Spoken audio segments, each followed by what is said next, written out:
Live from All-Star Lanes in Baton Rouge, Louisiana, Crescent City Sports is proud to bring you the All-State Sugar Bowl LHSAA Bowling State Championship. This afternoon, we will decide champions in the boys and girls team events. Welcome, everyone. Ken Trahan, along with Lenny Van Gilder of CrescentCitySports.com. And again, we're honored and blessed, privileged to be able to bring you the state championship of bowling in Louisiana. And our thanks to the All-State Sugar Bowl for their support, and our thanks to the LHSAA for allowing us to bring this to you. And we thank Eddie Bonine, Fallon Buckner, Kate Adams, Tournament Director Rick Bourgeois for helping us to bring this to you today. Already today we've had the semifinals, which started just after 11 a.m. this morning to decide who's in the championships, and here we are with the championship matches set. On the girls' side, ready to go with the Academy of Our Lady Penguins, the defending state champion and the favorite based on averages, taking on the Central Wildcat women. Central advancing in a very tight 15.5 to 11.5 victory over South Terrebonne in a game that came down to one pin, total pins for the final 3 points to decide the match. On the boys, or rather the other girls team that's in here, Academy of Our Lady, is, of course, the defending state champion, as alluded to. And they had a convincing 21-6 semifinal victory over East Ascension, who fell to AOL for the second straight time in the state tournament. On the boys' side of things, the defending state champion Brother Martin Crusaders had a real fight on their hands, a tremendous battle against Central Lafourche. Crusaders held off a late charge by the Trojans to win 15-12 to advance to the championship. And Brother Martin will take on a very familiar foe, their league rival and Catholic League rival, Archbishop Rummel Raiders. The Raiders are the Cinderella story of this event, the 21st seed overall. And here they are in the state championship after dismissing the number 1 seed Central by the score of 20-7. All right, Lenny, so matches are set. What's your takeaway from what we saw in the semifinals earlier? Well, I think we saw Brother Martin respond late when they had to. And a lot of what we talked about during that semifinal match is a lot what Bruce Himbert conveyed to me between matches, and that they knew what they were in. They knew it was very tight, and their kids responded. They knew what they needed to get done, and it was about 30 pins at its closest there in terms of total pins for the match. That would have been the thing that would have swung it, and they were able to preserve that. They got a great late punch from Central Lafourche, but were able to withstand that punch, and here they are in a place we've seen them so many times now in the finals, going for their 4th title in 5 years.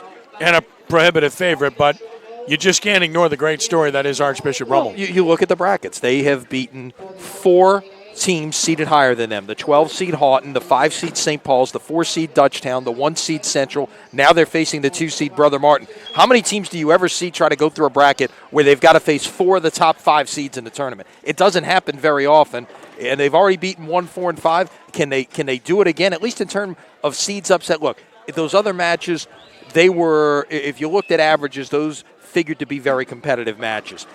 Brother Martin's a better team in terms of average than anything they've faced thus far. They've met off in the regular season. Brother Martin won that match 20-7. Until this morning, that's as close as anyone has gotten against Brother Martin this year. What will happen here? Can Rummel just ride that wave of momentum that they've had over the last 10 days into this match? On the girls' side, Academy of Our Lady, well, they look like they've been here before with the way they performed in the semifinals, and of course they have, having won it last year. Right, and they beat East Ascension, and they look like it. And their strength is their depth. They're number 6 bowler, and they can really substitute through. But even their number 6 bowler out of their base lineup is a 139 average. No one else has that kind of bowler in the top spot in their lineup, on down to 140, 150, 160, 170, and then Danielle Poussard at 181 in the anchor spot. Now, this is a Central team that, look, just withstood a really tough test against the 2-seed South Terrebonne, but they don't have the depth that AOL has in the lineup, and let's see how that prevails. AOL was the one team that actually made a couple of substitutions over the course of the match. I think pretty much everyone else stuck with their lineups throughout. Rummel did it. Brother Martin did it. Central did it. AOL made a couple of substitutions trying to make some adjustments at the top of their lineup to get their best lineup in there. Let's bring in Kent Lowe from The Advocate, who's an analyst for us today as well. Great to have Kent with us. And Kent, clearly the 2 defending state champions have to be considered the favorites here. Let's be honest. This is the matchup that everyone wanted to see here this afternoon. I mean, this is the matchup that people wanted to see. And I think you've got that, and you've got a chance for AOL to defend their title with a very senior-laden roster. Central bowled good enough to get by in that match in the semifinals, so it gives Baton Rouge a little play here in this one. So I'm expecting this to be quite a match, and it could be historic if Brother Martin can get the fourth, which hasn't happened since the Denham Springs girls won the first 4 state championships in 2005 to 2008. I don't know if anyone will ever win 4 in a row again like they did the first 4 years, but the sport has changed tremendously for the better since Denham Springs won those first 4 titles as well. Well, the depth of the Brother Martin bowling program is such that I can foresee them winning 4 or 5 in a row because they've got more coming up and more that aren't bowling right now that are 180 or better average bowlers that can't make their starting lineup. I know, and isn't that amazing? That's always been the case, though, with this team. Cody was what, a manager on the first championship right, team? in 8th grade, and again, he lives in Kenner, so he wasn't eligible to compete as an 8th grader, as some others are, but he became eligible as a freshman and pretty much became that number 6 guy right away, although Bruce Himbert eased him into things. And, that's the thing. This is, while Brother Martin could still conceivably be the best team next year, this is clearly the end of an era for them. This is the last match for 5 seniors, and 4 of those are the top 5, 4 of the top 5 in their lineup. And thanks to this bracketed, one division, no split playoffs, no matter what its flaws, we got what we wanted. One heck of a boys match for the championship. Got about 2 minutes. Just one player on each team that we can focus on. You mentioned Cody Schaefer from Brother Martin, who's certainly been, if not the best bowler in the state the last 3 years, one of the 2 best, and overall probably the best over that period of time. For Archbishop Rummel, Lenny, you've seen them a lot. If you had to pick one guy right now that might be a key, you pointed to a young man earlier that's gotten hot late in the season, Andrew Gennaro. Yeah, and Gennaro and Josh Barres at 2 and 3 have a chance to at least be able to match what Brother Martin has at 2 and 3. The challenge is going to be the bottom of the right-hand pair of the lineup, where Rummel is 180, 185, 185 averages. Now you're going against 3 200 average bowlers, and that's where Rummel can match up on the left-hand pair. If they've got to really step up on the right-hand pair to stay in this match. On the girls' side, Kent, Alana Coward, a Southern University commit, clearly a key for Central. She really is, and very happy to see her continuing her bowling at a Division I school with Southern and the SWAC, and maybe get them back a little bit more into the league picture here. But she has bowled great. She's a good league bowler in this house, so I expect her to try to carry Central as far as she can in this championship match. Danielle Poussard, Lindsey Bladsacker for Academy of Our Lady. It's the depth again. You look at this match, just about every match that AOL has bowled, they've got a big advantage. Where they're going to win this match is on the left-hand pair. Central can match up pretty closely 4, 5, 6, maybe a slight edge for AOL at 4 and 5, and then Elena Coward, the Southern signee, has a little bit of an edge on Poussard at 6 in terms of season average. But that's where the big difference comes in, is on the left-hand pair, where AOL's got a chance to really establish some dominance and use that depth. We'll be checking in with Kent during the course of the competition here this afternoon, but the state championships are set to be decided here between Brother Martin and Archbishop Rummel on the boys' side, Central and Academy of Our Lady on the girls' side, as we are within about a minute or so of starting here in the state championship matches at All-Star Lanes in Baton Rouge. Weather might not be the best outside, but it's great indoors here and an outstanding bowling center and some really good bowling going on as we speak. The All-State Sugar Bowl LHSAA Bowling State Championship on Crescent City Sports is brought to you by Ye Old College Inn and Rockin' Bowl. College Inn, a true New Orleans farm-to-table restaurant, open Tuesday through Saturday for dinner, and the home of the New Orleans Prep Sports Hall of Fame. Ken Trahan, Lenny Van Gilder with you. And again, our shout-out to everyone watching everywhere. They might be watching in-state or out-of-state and beyond. Great that you've joined us, and we're happy to be able to bring this to you. And again, a shout out to our crew, Lenny, for a job well done here this afternoon. Yeah, Peter Marshall, our producer, Adam Bryant, and Glenn Riebert on cameras. And look, it's when you've got action spread out across the lanes, and in the early matches we had, 18 lanes of spread out coverage here. Here it's going to be a little bit tighter. We've got a camera dedicated just to the girls' match, one dedicated just to the boys' match. So we'll bounce around, and keep you up on what's going on. Ken focus more on the boys' side. I'll focus more on the girls' side. We'll analyze each other a little bit, bring Kent in for a little bit of the action, and we'll get it done. Looking forward to deciding a couple of champions here over the course of the next 90 minutes or so. Yeah, we have to be very well versed in our phonetics here on the boys' side with Raiders and Satyrs. Yes. So try very hard to enunciate. Of course, as long as we keep the crew in it, we're good. Exactly. All good. We're just about ready to go here. As you heard, the huddles being broken, and now the championship matches are set to start. And we'll give you the lineups here coming up shortly. Lenny will provide those for you, and we're already underway here as Brother Martin has thrown its first shot of the match out of the 4 spot, and we're underway here on the boys' side. Girls are starting as we speak as well, so we'll bring you all the action and analysis here this afternoon. So underway, and we get a strike from Luke Hightower for Rummel to get them started. So, and an even better shot and a rip 9-pin. Wow, that's about as good a shot as you can make there for Rummel's number 1 hole bowler. And speaking of 1 hole bowlers, beautiful shot for Brother Martin by Brennan Brullier. So again, this match underway. Look, if Rummel's problem hanging with Brother Martin is Brother Martin's ability to string strikes together and shoot big scores.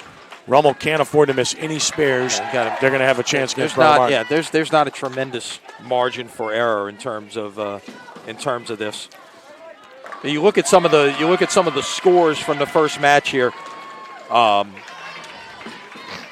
Martin, a 36-39 team series.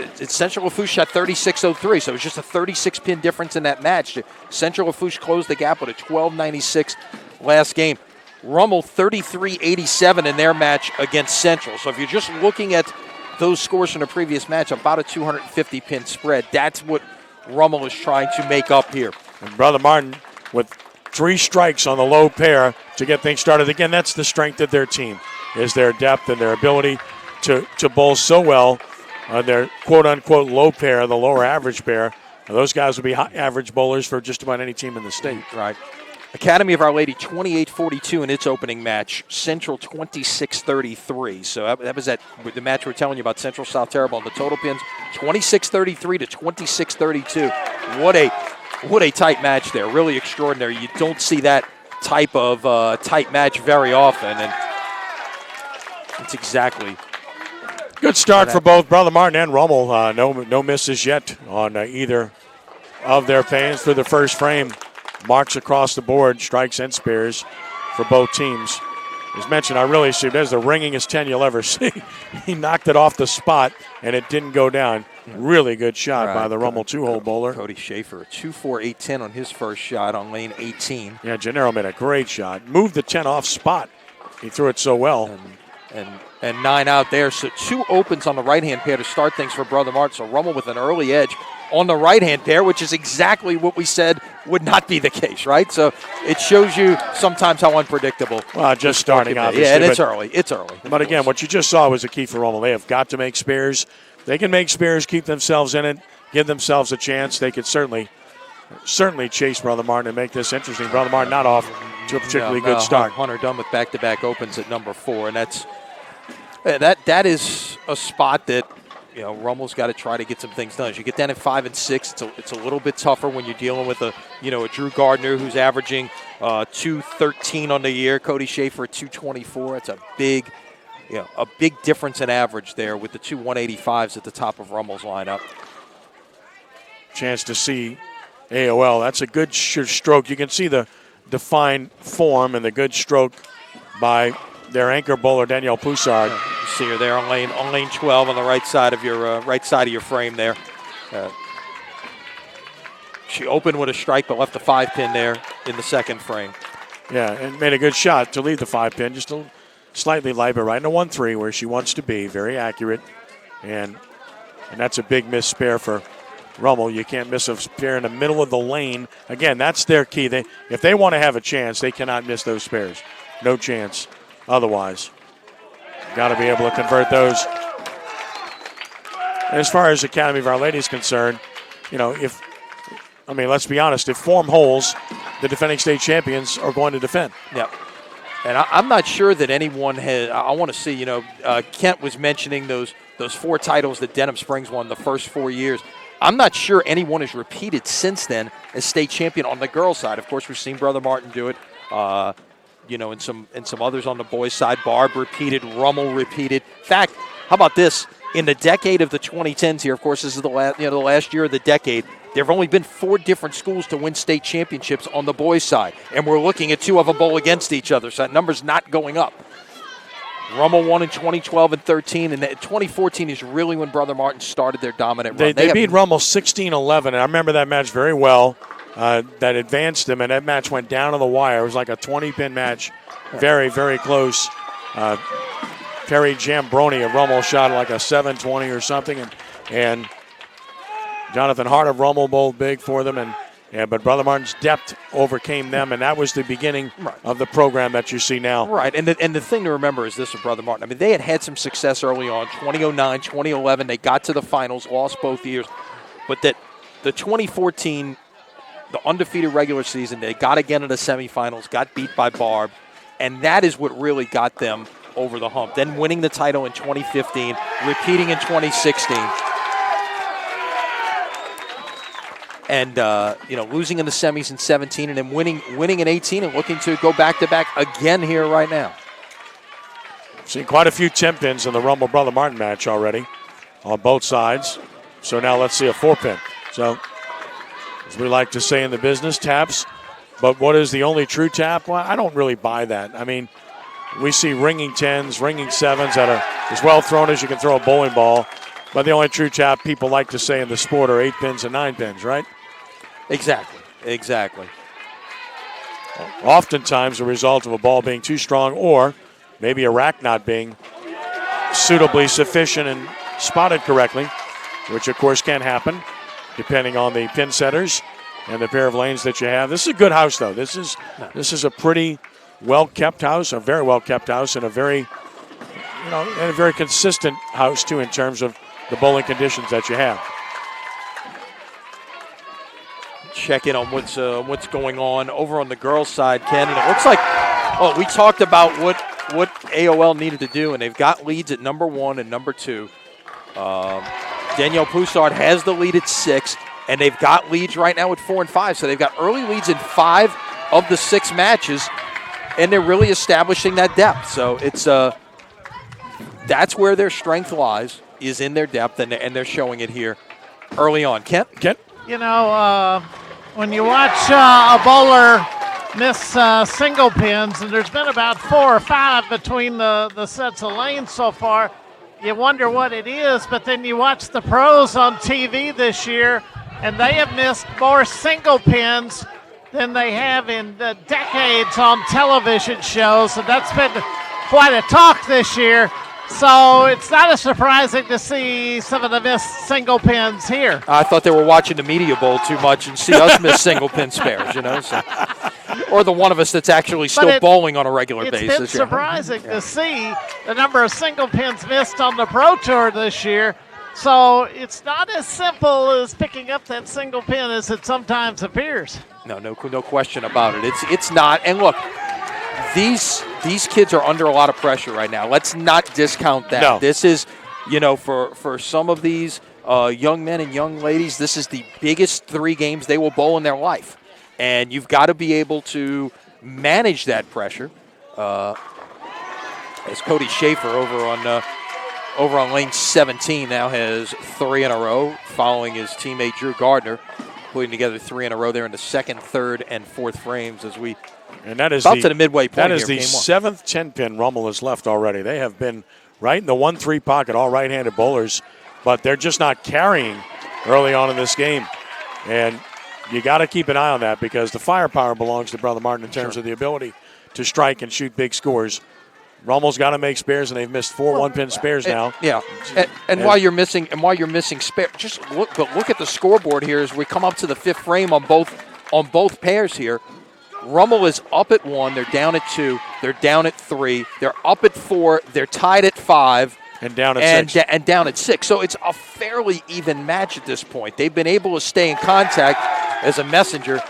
Takes out the 10-pin right there. That's a 4-bagger. Yeah, that's 4 in a row. And Ben Bardwell has bowled very well bowled today. extremely well. He was outstanding in the opening match against Central. 241, 168, and 148 last game, but he's bounced back here. But that 241 in the opening, that was high as they shot 11:36 in the opening game. And that helped set the tone for things. And then, of course, you had the sweep in game 2 when Rummel shot 11:91.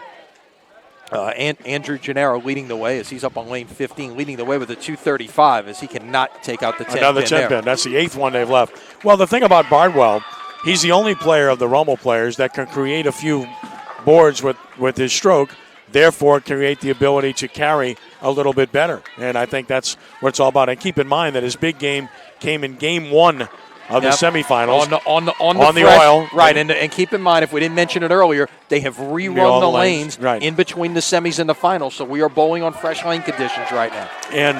And he's bowling very well in game 1 again on the old pattern, which is freshly oiled, as mentioned. So that makes a big difference as to where he's at right now. Quinn Cadella has thrown 4 in a row for Rummel. Yeah, he's in matching the 5 Drew spot. Gardner, matching him strike for strike right now. Right, he and Gardner are dead even, sparing 4 strikes each. That's pretty special bowling early on. And now a 5-bagger for Bardwell. Check that. That was Barres. Sorry, that was Barres, and right, Cody Schaefer just threw his 4th in a row. Take control of his match. So we got four 4-baggers up there, 2nd through 5th frames in this Rummel Brother Martin match. Well, it figures to go high. You just have too good of bowlers here for that not to be the case. And there's a nice double for Brother Martin as well in the 3-hole. Will Ortling getting it done. So Brother Martin starting to throw the strikes that we're accustomed to seeing. And another missed spare for Rummel. They can't afford that. Gendron misses the 4-7. So, again, they have little or no chance without being able to make spares. And a big Greek church split for Hightower. So things starting to turn in this match a bit. Meanwhile, as we glance over toward the girls' side of things, that is a slight edge to Central total pins-wise thus far. And, of course, a 4-bagger right now for Academy of Our Lady in the 3 spot, right? No, that's actually for, Central. That's for Central. Central in the 3 spot. This has turned into a closer Destiny match Sheldon. here. Yeah, AOL got off to a great start here, but Central has responded. Well, what's helping is Destiny Sheldon for Central in the 3 spot. 4 big shots in a row, and the 4th one I just watched, she pounded the pocket on that one. And Quinn Cadella has just struck again, and so did his counterpart, Drew Gardner. So they both have a spare and a 5-bagger. Wow. What a match. No doubt. No doubt. Destiny Sheldon's high game in the regular season was 190, and she's working on a 220 pace right now with spare 4-baggers. So that gives you need people to win championships and to win matches. You have to have people step up that don't ordinarily do things. Ben Bardwell with a 5-bagger for Rummel now. Yeah, and now just really good bowling all around, as we expected to see. And a break there for the Raiders.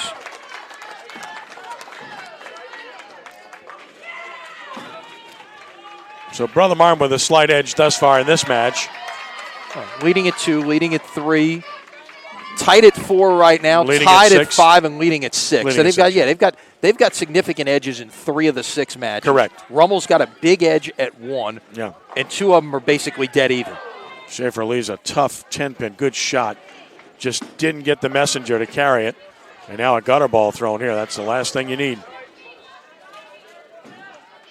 Hate to see that for anybody. All right. On a strike, that's the good news. Yeah. So no lane, pins lane lost. 15, that's Bardwell. And he pounds, just takes out the pocket. the 8 late, 6 in a row. Wow. He's just much improved, Lenny. That's one of the reasons Rummel's in this position. No doubt. That whole left side has improved immensely. And now 5 in a row as we take a look back over at the girls' match. That is now 5 in a row for the number 3 bowler, Destiny Sheldon of Central. Yep. Following the gutter ball. This is always interesting. What a comeback. What a comeback that was. Yep, no doubt. Love to see that. Staying poised. Unaffected. On a strike, Josh it looks Perez. the same as a ringing 10-pin or whatever it is. That's no different. And a break there for Luke Hightower. Yeah. They needed that. Went Brooklyn, and now that and he laughs a little bit. Yep, so. exactly. So now the key match, as you look at it at this point, is looking like Nice number shot. 5 in this Rummel Brother Martin match. Is Gardner and Cadella continue to match strike for strike. Yeah, who blinks first, right? Gardner just left a ringing 10 on lane 18. Beautiful shot, man. And now you see Cadella. Yeah. And he takes out the 10. Beautiful shot by Cadella. Grew up with Greg Cadella. Great friend, wonderful guy, terrific family. Grew up with him, and his father coached me, Ned, who was a wonderful man, growing up at Lakeshore Playground.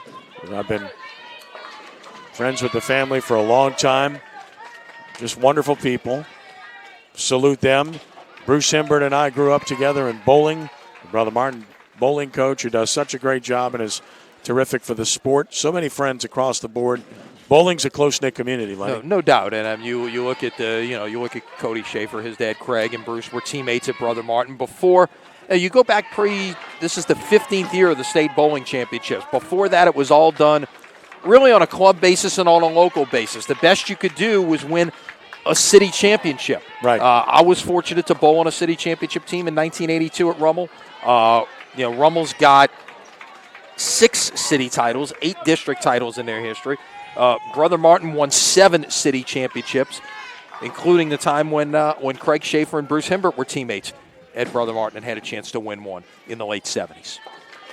Schaefer rips a 10-pin again, another really good shot. It's all about carrying. There's a carry right there, and that's an important carry because that's a triple right, and that's in the one spot for Brother Martin. And that's big for Brouillet to get back on pace here. He was struggling early on, but has now strung 3 in a row. So now Schaefer able to convert nicely. So let's just kind of reset things on the boys' side. It's Rummel with the edge at 1, Brother Martin with the edge at 2 and 3, although the gap at 3 has closed just a bit. Yeah. It's Brother Martin with a slight edge at this. No, actually, Rummel with And the slight edge at 4. Bardwell here. Going after 7 in a row. That's on lane 16. Way wide. Yep. Yeah, way wide. Never had a chance. Rummel has the edge at 5, and Brother Martin with the edge at 6. So still, good spare for Brother Martin picking up the bucket. As tough a spare as there is for Hunter Dunn. Yeah, no doubt. That and probably the 3, 6, 9, 10 are the 2 toughest spares to convert there. Quinn Cadella up now for Rummel on 18, and he's light, so that'll end his streak of strikes and tighten that match. It's a 9-pin match.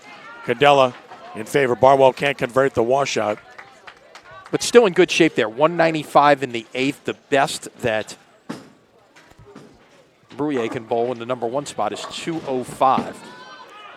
Sneak a peek over to the girls' side as they are moving into the 8th frame now. Tough frame for Central as their 1, 2, 3 bowlers all split in that frame, and 4, 5, and 6 to come back with some marks. Right, for 4, 5, AOL. 6. 4, 5, 6 all struck for Central. Yeah. So that's what you call picking up your teammates, I guess. So Very much so. You look at the matches on the girls' side, starting on the left-hand pair. It's an edge right now for AOL at 1, at 2. Central with a big edge at 3 after that 5 in a row by Destiny Sheldon. You go to the right-hand pair, and it's tight at 4 right now. AOL with a big edge at 5, and it's tight at 6. So it's about a 60-pin difference in total right now for AOL. Yep. And a nice strike for Rummel in the 3 spot by Barres. Puts him back in his match. Bardwell comes back and rips the rack. They had 1 errant shot, but he strikes here. Set himself up for a really good game. Now his counterpart, who's come on strong for Brother Martin, Brouillet, and he carries a wall shot. So he's got a 4-bagger. Nicely done. And that's wide and will not get there. So that match is pretty well in hand for Brother Martin. And Cody Schaefer's got his match pretty well in hand also. And a big miss there by Gendron as he missed a 3-pin spirit. He's struggling with his spares right now, and that's, like you talked about, that's a separator. That's the difference. Rummel cannot miss spares. Oh, and a beautiful 5-7 conversion for Poussard. Danielle Poussard. Yeah, she's down in that match right now slightly, but that keeps her in contact right there. She would have gone behind by 26 pins without picking that up. Now Hightower for Rummel with a big shot on 17 in a close match. Pulled it. Left an 8 count. So that match going to the wire. Yeah, it's 6 or 8 pin difference there in number 5. But a spear to be converted.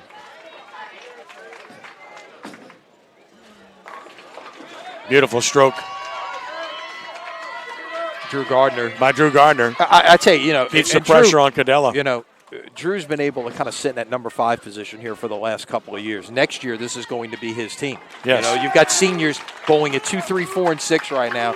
This is going to become Drew Gardner's team next year. Matches 4 and 5, Brother Martin Rummel will be swing matches here in this first game, no doubt about it. And look, Brother Martin's probably in good position to win and total, Martin, I would say, at this point. Big strike there in the 3 spot for Brother Martin is going to give them a 9-pin lead there, so that's huge. Cadella strikes to keep a 10-pin lead. So in the 3 spot, it's a 9-pin lead for Brother Martin with 1 frame left. Schaefer, meanwhile, carries. Really, that pretty much closes out that match right there. In fact, it does. So. Well, that's long over. The 6 match was long over. Yeah. So that's not even that was never a discussion.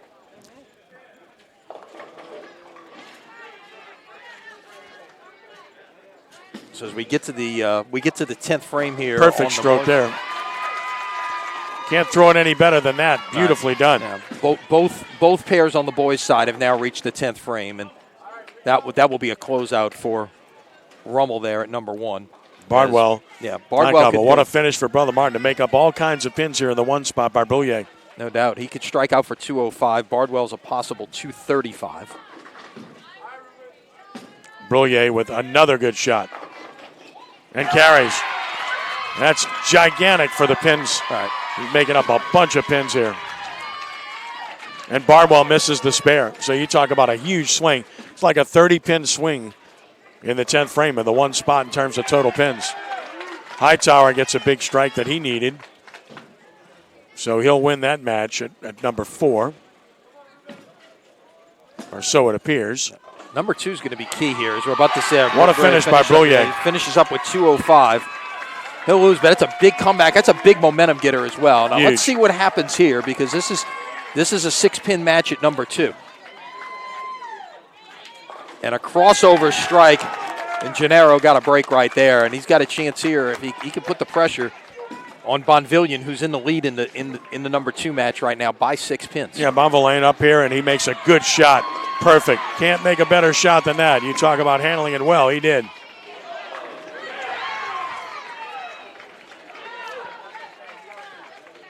Well, now on lane 16, a strike here would make, and there Perfect it is, shot. and that makes Bonvillian need to strike to win the match right here. Bonvillian has to strike, exactly. What a finish by both bowlers here. Hightower finishing up, shooting the 10-pin, and he will convert. Here's a shot for the match here for Bonvillian. He's high, and he carried it. And Brother Martin wins that match. That's a huge carry for Bonvillian. Yeah. Huge. And a 7-10. And a blowout 7-10 that might have cost. That was on the fill ball. What a game for Cadella. He just struck again. A chance now. He needs to strike to win now. Yeah, because Gardner can still catch him, 258. shoot 258. He can still win. This is Gardner needs this to have a chance to win. Over on lane 17. Got it. What an incredible match that is. Cadella is going to shoot in the 250s, and he may need another strike to win. Wow. Bonvillian finishes at 187, Ken, with the double there. So 1 by 4. 4-pin win. Cadella just struck. Wow, you talk about a great performance. Gardner's bowling fantastic.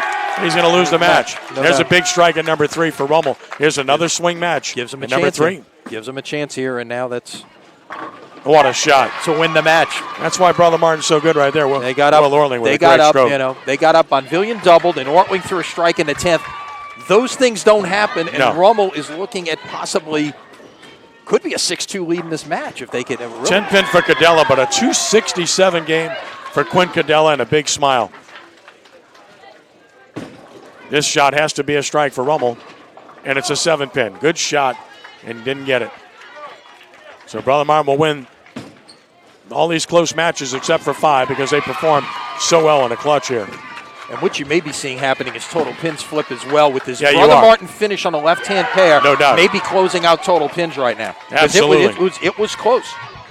Definitely. And a good solid game, even in a losing cause. They're at number 3 for Rummel by Barres. Shoots 197, but look at this. 226 game for Brother Martin at number 3 by Will Orling, and that tells you about who they are. And look at the board there. Strikeout in the 10th. Actually, the last 7 in the 10th at number 1. You had a double in the 10th to win at number 2. A strikeout in the 10th to close it out at number 3. We're going to switch gears, check in on the girls' side as Cody Schaefer's got his match in hand. It appears that Rummel is going to win. And Gendron just missed another one, so Yeah. Brother Martin's going to win total. It's going to be 5-3, Brother Martin. Brother here Martin again. went 5-3 because you missed the spare there, and then Brother Martin closed strong. Total pins were really about even going into that final frame. Let's check in on the girls' match, which I know Ken has been monitoring. Wild turn of events here. Destiny Gautreau, the 4-bowler for Central, throws the last 5 strikes to shoot 200. Then in the 5 match, AOL misses a 10-pin. The Central girl makes the 10-pin, but only gets 7 on the fill ball, and we end up with a 171 tie in the match. So Jeez. the very rare individual tie in this thing. It is And now they're going to win close. at 6. They're going to win at 6. They're going to win at 6. With that, she'll be in the 170s. So this is a really good start here for Central, Kent. Now, the one thing that AOL has done is they've bowled well at 1 and 2 in these close matches. They've still got a chance, I believe, to get total over on the high pair. In fact, Wow. that is. This could be a 250, or this could be a possibility of a 255 at the bottom still. Yep, no doubt. Brother Martin wins 5-3, and they're at 1271 to 1193. So they won that game by. You talk about changing the outcome drastically in the last frame, Lenny. Did they ever? They win by 78. And going into the last frame, that was a virtually even match in total pins. That's how Brother Martin closed out. Strike, strike, strike, double and 6, triple. And to flip the match, you had Then a triple and a triple. Unbelievable close for Brother Martin. That's who they are, and that's why they're that good. So they're up 5-3 over Rummel after 1. Now we turn our attention to the girls here. Yeah, we'll see how this closes out, especially on lanes 9 and 10 are where things are going to get decided here, especially in regards to total. And that's a big miss spare right there. Yep. And both of them are missed. So it's with totals, it's a big miss. Exactly. You had the match the match was well in hand there. As a 167 will win it for Haley Griffin bowling it at number 2. And Macy Glenn shot 175, 57 pins over her season average to win it at number 1. So this is So let's see how this shakes out here in terms of total. AOL is down by 28 on the right-hand pair. They need to win total by at least 29 on the left-hand pair. Probably take a double, have a chance to do that. Let's see And how a miss. let's see how this shakes out, because that just was 15 and 59 at the top, 74, and that's through the nose for Liz Babcock. That is a 2-4, remains standing, and a missed spare there. That could be critical right there. 222 game. Yeah, nice game. Beautiful game. Let's see what happens. And again, she did not bowl a 200 game in the regular season. Her season high was 190, and she just came out in the biggest game of her life, in the biggest match of her life, and shot a 222 first game. So that's 15 and 59 is 74. Babcock missed the Big spare. Miss. And Yeah. let's see. We're going to check our scores here and see exactly what happens So there. Central won total. So, Central is going to win total. She did not have enough room there, so that's, so they win by 16 pins. Central with a 10-35 in the first game, which 5.5. they were. Let's put. Yeah, that's 5.5, 2.5. right. And AOL shot 10-19. That was not a bad game for them by any means, okay? It's 70 pins over their season average. Central's high game in the regular season, individual single game for a team, was 951, and they just shot 10-35. So 5.5 to 2.5 Central with a victory in game one, performing wonderfully. And in the other match, Brother Martin up 5-3. Rummel shot 11.93. It's a pretty good game, but what really hurt Rummel is their anchor bowler really struggled in game one. Yeah, and across the board, there's finishes. Where you needed to be able to get those points. Obviously, this is going to be a very close match on the girls' side. There's no question about that, and shaping up that way right now. 5.5, 2.5. You have that half point in there. That always brings in the possibility of a tie, and this is the time to mention that. We didn't get a chance, I don't think, to show you the format at the beginning. Let's take a look at how this match is decided if you're just tuning in. It takes 14 points to win a match, okay? You've got 18 individual points for the 6 head-to-head matches times 3 games. That's 18 points. There's 2 points for the team score in each game. That's another 6, gives you 24. And then there's the 3-point team 3-game total, or the super total as we call it. That gets you to 27, so it takes 14 to win. If it's 13.5 apiece, we have a 1-game roll-off to decide that. It's not a 9th and 10th frame, right? We bowl an entire full game. And believe it or not, we have had that before, and we've had it in a state championship match. Now, that would be drama, but we're putting cart way before horse here, I know. But when you get that tie, it becomes a possibility in there. Certainly does. So game 2 underway on the boys' side. And on the girls' side, just getting started. We'll keep you posted on what's happening. Again, Brother Martin wins game 1 5-3 as they shoot 1271 to 1193 for Rummel. So a 78-pin win for Brother Martin in game 1. And Central 5.5 to 2.5 over AOL in game 1, but much closer, 1035 to 1019, 16-pin edge for the Wildcats in game 1, but a 3-point edge for Central through game 1, a 2-point edge for Brother Martin. So another good shot by Barwell, but leaves a 7-pin. Again, the difference in game 1, Rummel, Brother Martin. Brother Martin striking in the 10th, and Rummel missing a few too many spares. And yet they still bowled 11.93, which is considerably better than their average. Now, when you look at the girls' side, AOL won convincingly at number 1 and number 2. They had a tie at number 5, but Central winning at 3, 4, and 6. And that's big for Central right there to be able to do that. They got 200s out of Destiny Sheldon and Destiny Godreau. Maybe they're a team of destiny. I don't know. It's like, there you go. Neither one shot a 200 game in the regular season. No. So you're going, as we said it, you're going to have performances that you haven't seen before to win a championship, and that's what you're absolutely. Now underway on the girls' side as well through 1 frame as the boys are into their 2nd frame in their match, but Danielle Poussard getting started with a strike in her 2nd game. She's not, I think she'd be the first one to tell you, she's not had her best day thus far, but she's going to keep the ball in play. She's going to make spares and give her team a chance. She's not going to go out there. Rummel continuing to miss spares, and they will not have much of a chance if that continues. Too many 1-pin spares going by the wayside. A half 10 for Barres there at number 3, and it's. Now look, you look at the other side here. You look at the low pair. Brother Martin's got opens in each of their first 3 spots. Hunter Dunn doubles. Yeah, about to have a 2nd open here as the 8-10 remains standing for Will Ortling in the 3 spot. And there's a nice 1-pin spare. That's the way to convert. Well done. Yeah, Barres is the only one on the pair right now who doesn't have an open frame through 2 frames.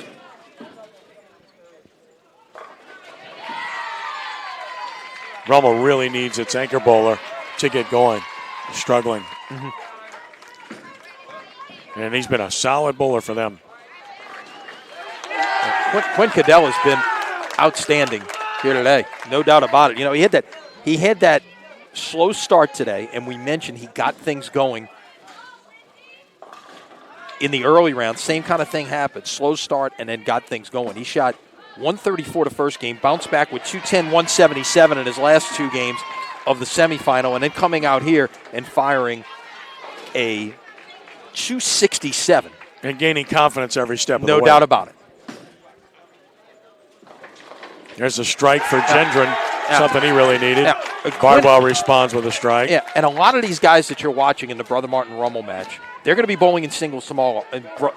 Brother Martin's entire team, and for Rummel, they have 3 of their bowlers who have qualified in Gendron, Hightower, and Barres. Now, with Quinn Cadella, his average is good enough, but it takes a minimum of 21 games to be eligible. He was hurt in the middle of the season with an ankle injury, kept him out for better than half the season. Right. And so he was not eligible to compete in singles. So this is his last match. There's a rare missed one-pin spare. That's a relatively easy spare. You don't see that very much. Yeah, Bonvillian.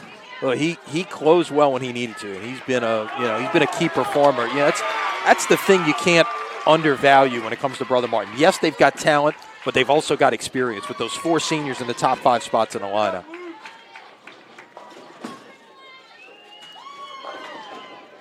Oh, wow. That's a terrible break. A 7-10 on a good shot by Will Orling. Lane 15 there, 7-10 split. It's a tough break and a pocket hit. Yeah, absolutely nothing wrong with that shot. Nice shot by Perez. Yeah, and Ortling's going to start barring the really unforeseen here, he's going to start this game open, unless he can bounce this 7-pin out of the back and take out the 10 somehow. Yeah, he's much better than that. Suspect that will change soon, where he's concerned. Oh, you saw it. These guys have the ability to string strikes from top to bottom. Tough missed spare for AOL. AOL starting off better in this game than they did in game 1, but missing a spare. They had a couple of doubles there to get their things started. They're off to a great start on a left-hand pair. Ken clean thus far through 2 frames, and there's some opens. In fact, 1, 2, 3, 4 opens for Central over on that left-hand pair. And then on the right-hand pair, AOL's got a lead at 4. They've got a lead at 6. Making good shots like that. Now we'll get a look at Poussard, who started with a double and took the early lead in her match. She'll come up here on lane 12. And Barwell will miss them all there. And again, spares. Not just spares, but count there. Yeah, that's a lot of count to give away. It's one thing, you go 7 and a hard spare like that, like the 3-6-10, and it's 9 out. And a big break for Quinn Cadella there. The 1-2-7, he got a late tap of the 7. As there you see Danielle Poussard getting her 3rd consecutive strike here to start this game too. So maybe she's found something there.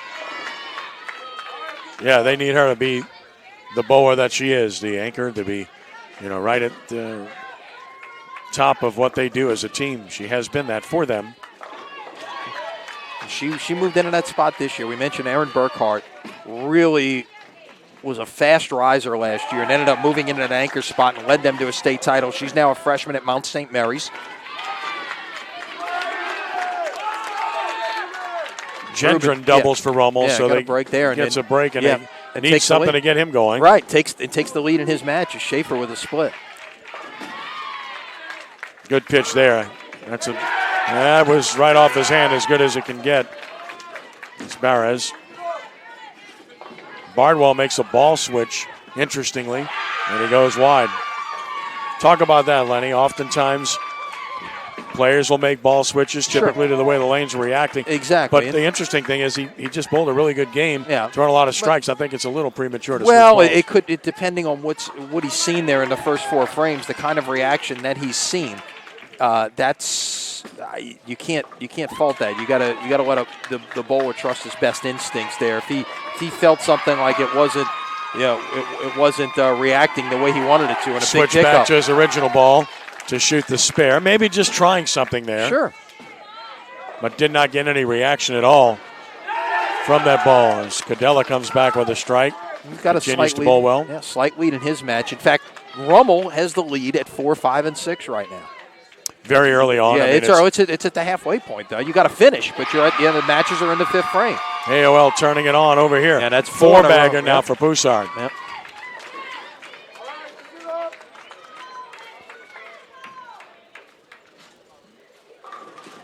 Gendron triples for Rummel with a good shot. So he's come along. We said that as this game started, they're going to need him to really step up. And he has stepped up. Yeah, he missed that single pin spare in the second frame, but everything else has been strikes. And he's got the edge at this point. It's 21 pins over Schaefer, who gets the wall shot there on lane 17. And another 1-pin spare out the window for Rummel. Cannot survive that way. Leaving pins on the table there. And it's not just the match; it's the total pins. Sure. Another terrible break on a 7-10. Wow, that's the same thing. It's unreal. Same lane, same bowler. same result. Yep. So you start to think about angle and rack when you see that. You may need to make it's where you're hitting. You may need to make an adjustment. It's Will Erling, and I mean he's making good shots and getting not only no result but terrible results. Yeah. Luke Hightower leaving the 5-pin. 5-pin there. So Rummel was wide. Yeah. Needs to try to convert this. Yeah, Barras had a chance to really take control of that match there on a double, but he missed the head pin. And Ken, I think what we're seeing now over in the girls' matches, we are really seeing AOL AOL step up in a big way right now. They've got a 31-pin lead at 1. They've got a 6-pin lead at 2. It's tight at 3 right now. They've got a 10-pin lead at 4. Beautiful and shot. And there's the right shot there. by Lindsay Bladsacker at 5. That's going to give her a 36-pin lead. And a big conversion right there of that washout by Barras at number 3. Bardwell switches back to his original ball, throws a fantastic shot, and he stones a 9-pin. Tough break. And Cadella splits. Yeah. First really bad shot we've seen Quinn make today. And he's behind in that match. Now he's going to, unless he can, which he really, it's unrealistic. Even if he picks it up, he's Not going to be behind because a double by Gardner is giving him the lead. And a nice shot here. Slap out the 10 means you rolled it extremely well. And that's a double. Bardwell converts. And Cadella will try to take the 2 And there, but he missed them all. And again, that's the thing. On a strike like that's their problem. Yeah, you're giving away 4 pins. Yeah. That's their problem, and I said that before it started. Spare shooting, and that's really spare shooting. You're shooting at 2 pins there, and you must convert in that situation. Good shot here. Gennaro is in a tight match at 2. Look, a lot of these got a lot of tight matches here. This is not, the defending champion just blowing the doors off of the lower seeded teams. Gendron with a 4-bagger, trips out the 9. And if you're Gendron, you need all the strikes you can get against Cody Schaefer. Well, let's check in quickly with Kent Lowe over here. Watching the 2 anchor bowlers for AOL and Central, Poussard's really throwing a nice shot on these lanes, made a great conversion after 4 in a row of the 3-9. But Elena Coward's ball just doesn't seem to finish. She washed out the last frame, has had a lot of trouble in the second set getting the ball to the pocket. Yeah, it's a 56-pin lead now for Poussard at the number 6 spot. Is AOL down 5.5 to 2.5, and you see the scores on your screen, and a reminder that it takes 14 to win the match, as you see there on the graphic. It takes 14 to win the match, but 5.5, 2.5. That was a very close first game. It was very close in terms of total pins. AOL's got a chance to really make a statement here in game number 2 as we get a look now on the right lane at Coward. And high there, leaving the 6-10, while meanwhile the two-hander for AOL, Lauren Hartzell, cannot convert the baby split. And now we'll get a look at Drew Gardner taking control. He's triple now. So he's in control of that match. Good spare by Cadella. Wow, big conversion there as Cadella picked up the 3, 6, 9, 10. Barwell with a spare, which he needed. Yeah, and you look at the scores now. You look on the right-hand pair. It's even at the top at number 4. Brother Martin with the edge at 5. Rummel with the edge at 6 right now.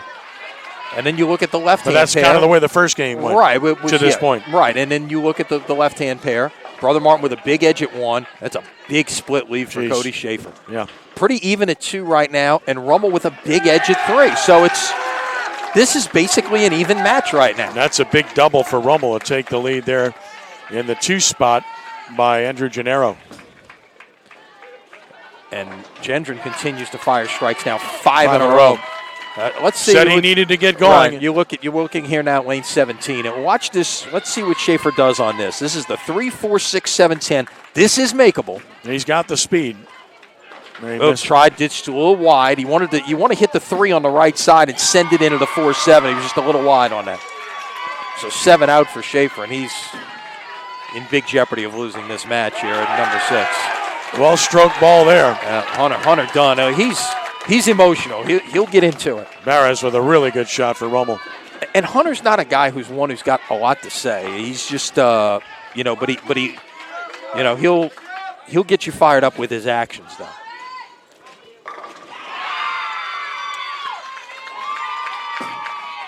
Good spare here, right on line, just what you need to do. We'll check back in on the girls match here. All right. Broussard with a big 6-10 conversion opportunity here to maintain that big lead that she has. Good stroke. Yeah, she's good. The worst thing you could see maybe is a chop, but she just took out the 10 pin with it. The ball deflected over and got the 10. So just quickly recapping what's going on the girls' side. AOL with a big lead at 1. It's very tight at 2 right now. It's very tight at 3.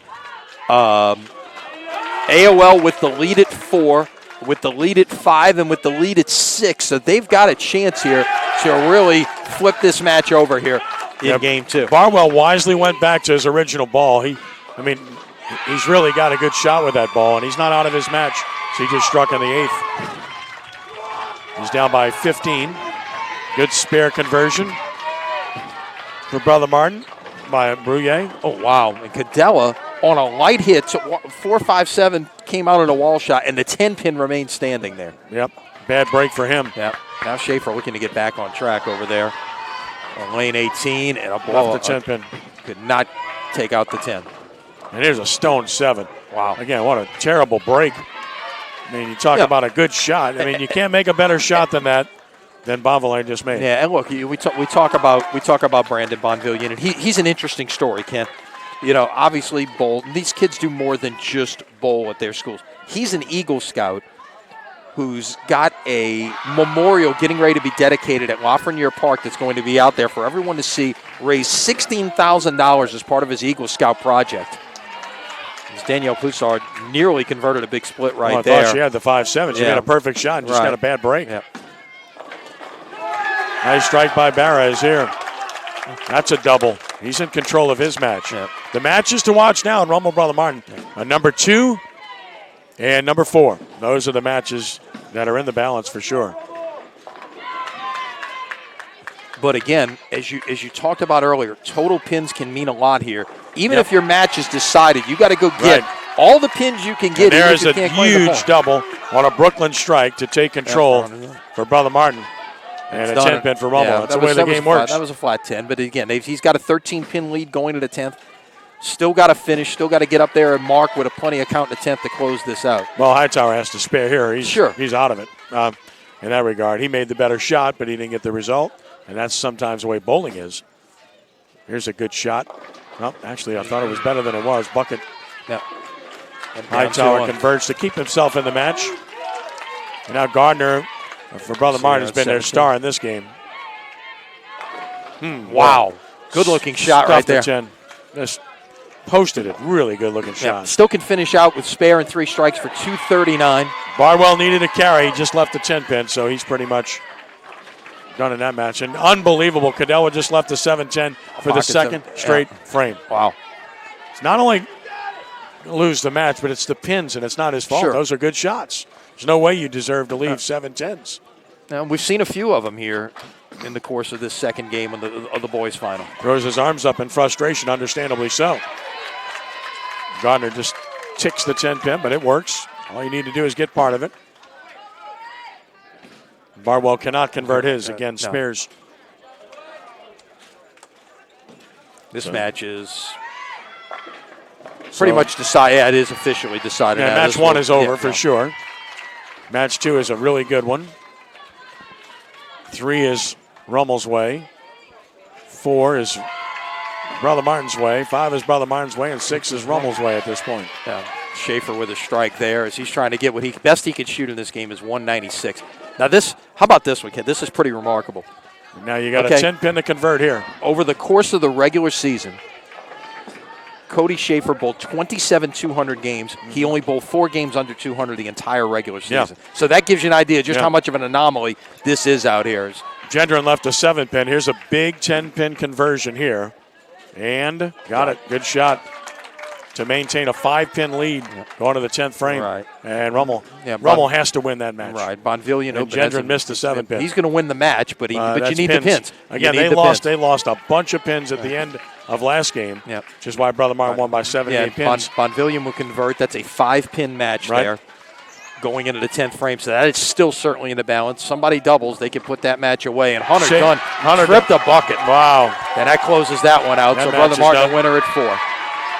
Definitely. Had that match pretty much in hand, but that put it away. And Hightower leaves a 7-10. Another one for Rummel. Wow. That's 3 of them on that pair of lanes. And Brother Martin again late in the match starting to exert themselves, just like in the first game. Let's check in. Kent's got an update on what's going on the girls' side. The score match is going to be big coming down the stretch here. 1 pin separating the 2 bowlers, and they head to the 10th frame here.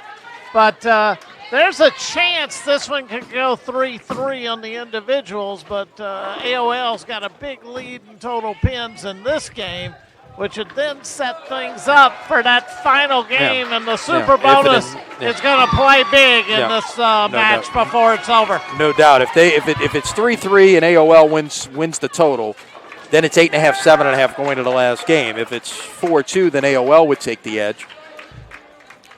Yeah, but AOL's got the lead at 1. It's close at 2 right now.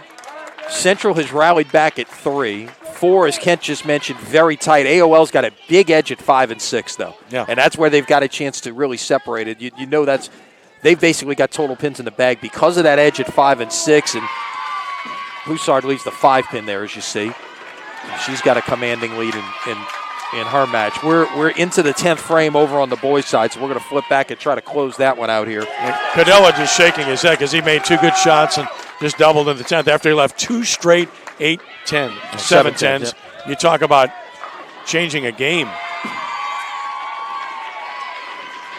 He wasn't going to beat Drew Gardner in that game, but still, the pins were obvious. As Barwell finishes up, 153 for him in game 2. Similar to his pattern in game 1. He started off real fast, and then maybe the all pattern changing got him a little bit.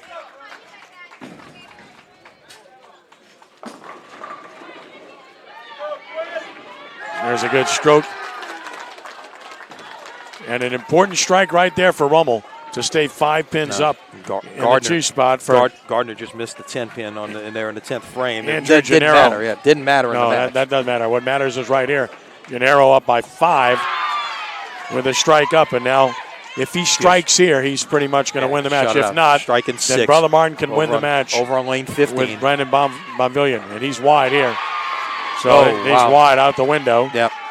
And now he's got to get pins there too. It shouldn't make a difference. Matter, no. Yeah, it shouldn't make a difference. Bonvillian it's going to take a double for Bonvillian to win.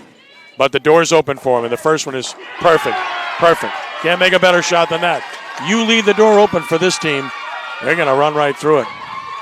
Bonvillian needs a strike to win now. And that is a huge swing match. Again, everything swung to Brother Martin in the 10th frame of the first game. Crusaders are hoping for that to repeat itself here in game 2. So they've wrapped up 1, 4, and 5. And Gendron with 2 open frames to end the game. But still going to win but easily. Lost all kinds of pins. Yeah, no doubt. And there it is. Bonvillian doubles to win. What a huge swing. On. Needs 4 pins to win now, but still, he's in very good shape. What a close that was. Mares with a nice strike, but that's a huge win for Brother Martin. If he just stays beyond the foul line here.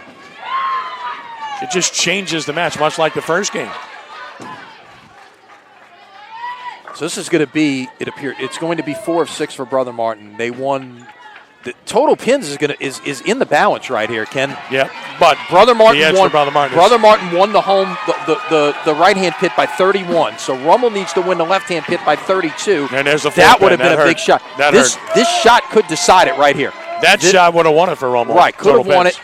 A strike here could win it for Brother Martin. And there it is. Perfect. There you go. That's why they're champions, Lenny. They have closed out 2 games in fantastic fashion with the pressure on.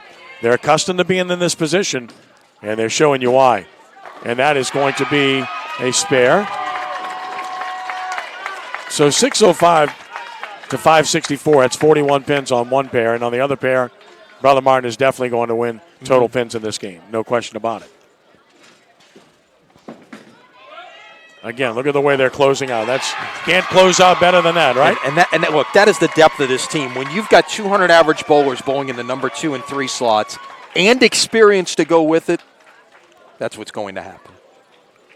So this will be a 6-2 game, correct? Yeah, and look, this is a close match. This is going to be 11-5 Brother Martin going into the last game, and you would think that's pretty commanding, although total pins is not totally out of the water yet. If Rummel would shoot that big game like they shot in the third game against Dutchtown a week ago. But, the thing to remember here is that it's 11-5, and it seems like it's not that big a spread right now. It's really not. It is, the total pins are 129 pins difference going into this last game. And that you could certainly overcome that. That's not insurmountable by any means. But that's how close this match is, even though 11-5 suggests, Brother Martin's been a dominant team. That was 11:58 to 11:07 for Brother Martin in that game. So a 51-pin win after winning by 78 in game 1. So you can do the math. That's 129. Yep. So not insurmountable, but very, very large mountain to climb for Rummel. Ken? Hey, let me commend the 2 bowlers at the 4 spot for Central with all the pressure on them. Destiny Gotro of Central, Lauren Hartzell for AOL. Gotro turkeys in the 10th to shoot 184, and Gotro comes and strikes in the 9th, 2 in the 10th, and a 10-pin on the field ball to shoot 192. 2 pretty good games under a lot of pressure. AOL gets it in the they're gonna 4, sweep. 5, 6. Yeah, they sweep this pit, but the other pit's got 2 close games. They're going to win at 1, and then they got a chance at 2, and 3 is very close. That 2 and that 3. 2 and 3. We're going to focus over there on lanes 9 and 10 right now. Because it could be a 6-2 or a 7-1 or an 8-0 game. Yeah. Yes. And remember, they were down by 3, AOL was, coming into this game. And Poussard on lane 11, with closing out at 212. Yep. Beautifully done by Danielle Poussard. AOL goes 579 in the 4, 5, 6 spots.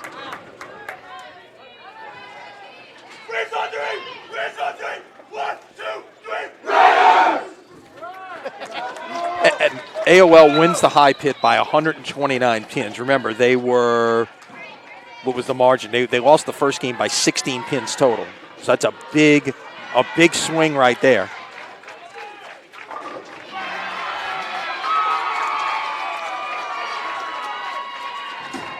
So the answer for Rummel Brother Martin is simple. Brother Martin's got a 129-pin lead going into Game 3. Just got to so hold they're it. in great shape to win the 3 super bonus points, which automatically wins it Right, for that's no matter what happens Right. in the matches here. Rummel, frankly, has to shoot 1,300 or better if they want to have a chance to win. You would and look, and it's been done. They shot 13-18 in Game 3 of their quarterfinal match with Dutchtown in a tight match at that point. So it can be done. It looks like a win in the 2 spot. Well, Yeah, Central can strike threat. here, and it's still not over here. And That's nope, it. didn't That's happen. it. It So would've that's at a win least for been- AOL at 2. Right, that clinches it right there. So they win at 2. So now it comes down to the 3rd spot. So that's at least a 7-1 game. Now it comes down to the 3rd spot. Right now a 2-pin lead Central. Good finish there. A 171 game for AOL. And Liz Babcock. That's Haley Griffin in Haley the 2 Griffin, spot. I'm sorry. Yeah, Liz Babcock will be up next here in the 3 I'm spot. sorry. Haley Griffin. Some of the best bowling in this match has come in the 3, 4 spots. Exactly. And now Babcock is down by 2. He needs to make a big shot right here. Crosses over, and that's a big shot right there. Huge. strike here, though, could be huge. And that's for wide. Central. Is that coming back? That's Yes, it is. Perfect shot. That came all the way Perfect back shot. from about the 3 board. Fantastic shot. I remember when Mr. Trahan used to do that. Yeah, man. Used to. That would be the operative phrase. So that would appear. 4 scoring 7 years ago. Yeah, well, it's not done. It's not done yet because here a double would give her a chance and force a strike here. That looks high to be through the nose. Yeah, 4-7-10. That's going to probably end it, assuming that. Yep. So that'll be a 7-1 match. Keep it in play in the middle of the lane. That's a smart play, and that will close that up. 9.5 to 6.5. Correct, Academy. Correct. 9.5, 6.5. So we've got that one hanging in the balance, no question. There are a couple of frames behind the boys here. So missed the spare and screamed at it. Like, what's wrong with you, ball? Come on. It's not what I wanted you to do.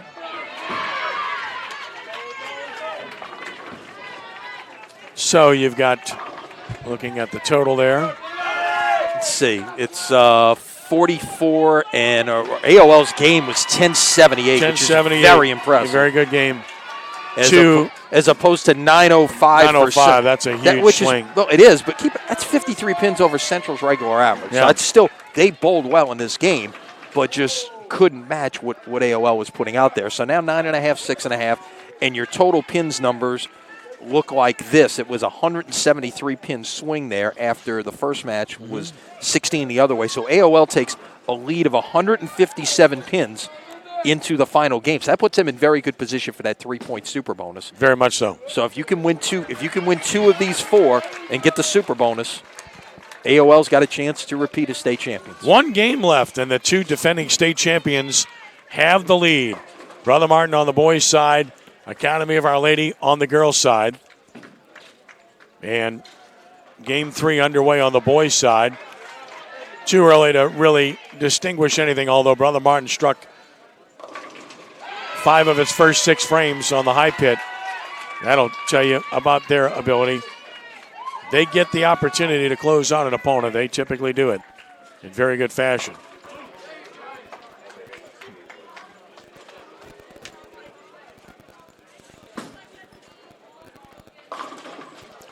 Four-9 split.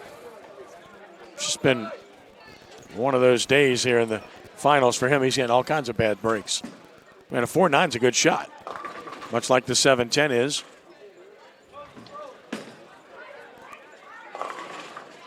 Brother Martin's doing this without a big day from Cody Schaefer either. No, he's not bowled his best by any means. But look, that's what team concept is all about, right? Everyone is not going to bowl your best. You know, you look at Cody in the opening round again, a 224 season average, 225 season average. I'm sorry, 224. 205, 216, 204 in his first matches. Yep.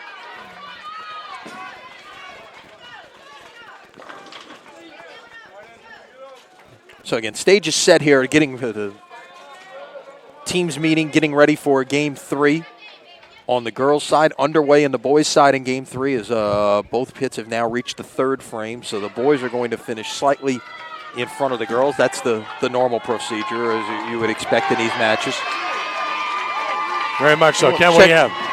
I was kind of eavesdropping a little bit. Coach Phil Godley of Central telling his girls, every pin matters this game. Do whatever you can to get count, fill frames, make your spares, and you got a chance here. So he's right. You got to fill frames at this point. Thank you, Kent Lowe of the Advocate. So again, 9.5 to 6.5. This place is electric today. I mean, if you don't say high school bowling something special, you're not paying any attention to this today. No, it's great to see. It's continued to get bigger. Look, Kent, you've seen it. You've followed junior bowling for a long, long time. To see this event continue to grow and grow and grow. And Rick Bourgeois mentioned it earlier. You had 1,300 participants on the high school bowling level this year. Last year was the first year you exceeded 1,000. Now you're up over 1,300. It's a big jump, and it just continues to grow. And I think what we've seen happen the last 2 years in the format is only going to make it that much better. It's the best thing that's happened to bowling for youth in this state in a long, long time. The other thing is a lot of these houses in the state now are running leagues that run 10 weeks instead of a full season. So if you're playing soccer or something, you can come bowl, go play your soccer, come back for another league, and not say, well, I can't do it because I can't commit for 10 or 12 weeks in the middle of the year. So, I mean, those are things that I helped, and the Junior Gold program has really helped, and it's an amazing thing, and we're underway with this final match. 5-10 conversion just now for Central in the 4 spot. That's why I say done. their 3-4 has been big for Central today. Destiny Gotro with a beautiful shot. Follow that up, you ride that momentum. You need those kind of shots to feed. That's the thing about team bowling as opposed to individual bowling. You need those shots to feed off your teammates. A big shot like that can help lift the team. They need to push Elena Coward right here to probably the biggest game she's had all year to keep them in this thing. And she starts out with a solid strike, a late trip of the 9-pin. And reacts accordingly. Love it. Yeah. 157 is a lot to make up right now, but clearly that's the path to get it done. Yes, you could win every point and still, lose super total and still win the match. Taking an early look here at the boys. Brother Martin up in all 3 matches on the low pair thus far. And on the high pair, they're up in 2 out of 3. So Brother Martin's off to a really good start to put this away in game 3 and secure yet another state championship.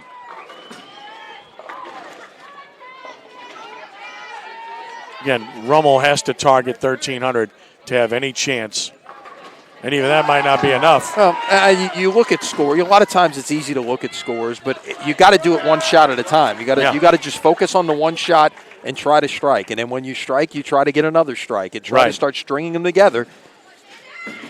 Yeah, but for them, it really is about total pins right now because it's not about winning matches. They're down 11-5, and they're down 129 pins.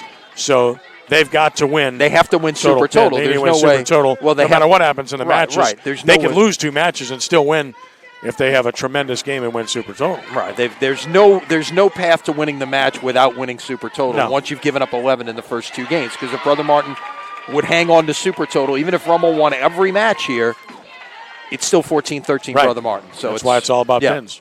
So they need a big game, which means they need strikes.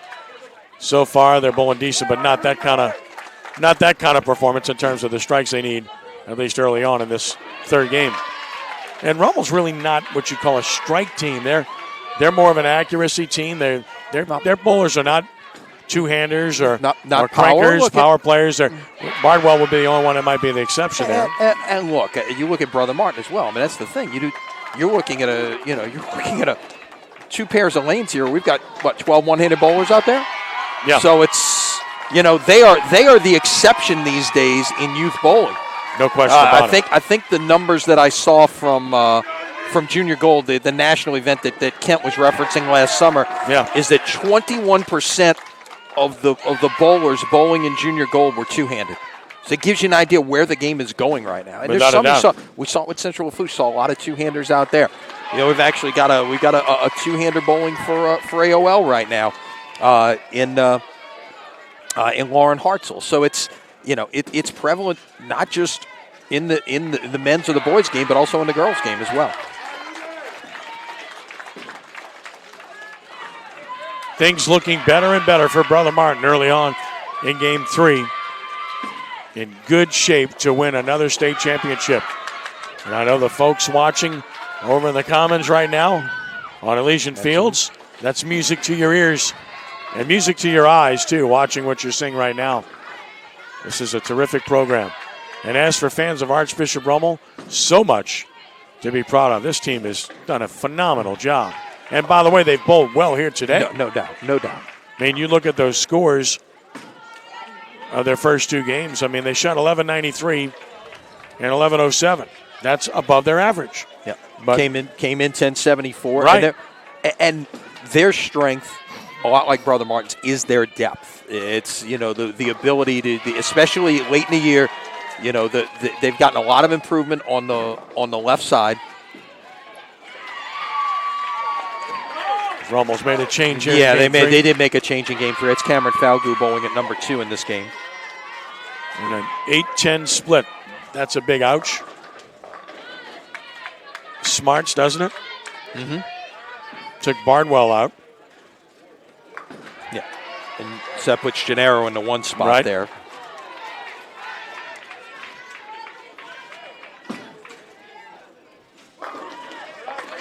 Strike and by that could, and Perez. a lot of that could be a chance too. I mean, this is Senior. Falgout's a senior. It gets him in there.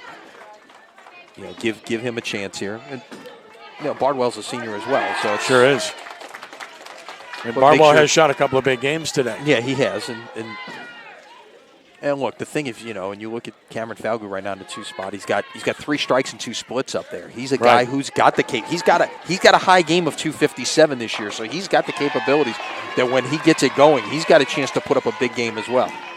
4-bagger now for Brother Martin in the 1 spot. That's a great start, but again, an indication of how good their depth is. And a 10-pin for Falgout. Good shot, but didn't carry. Check in over on the girls' side right now, and what's going on is they are reaching the end of the 3rd frame. Poussard just converts the 4-7. Staying in contact there early on. Does the dance. Yeah. And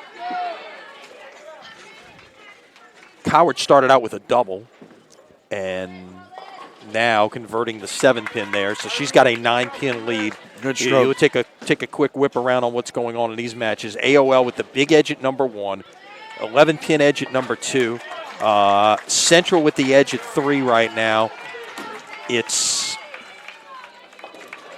pretty tight at number 4, but a chance here for AOL to take the lead with a split for Central's number 4 bowler, Destiny Gotro. And there you get a look at the 2-hander with the strike right there. That's Lauren Hartzell, and that will give AOL the lead, assuming we don't see a conversion right here, and that gave that a run on the 6-7. But wow, 9-pin for Perez. Good shot. And then finishing Needing out for a just double. finishing out the run down here. AOL up 13 at the 5 spot, down 9 at the 6 spot right now. So they've got some leads out there. It's still early. It's still certainly close.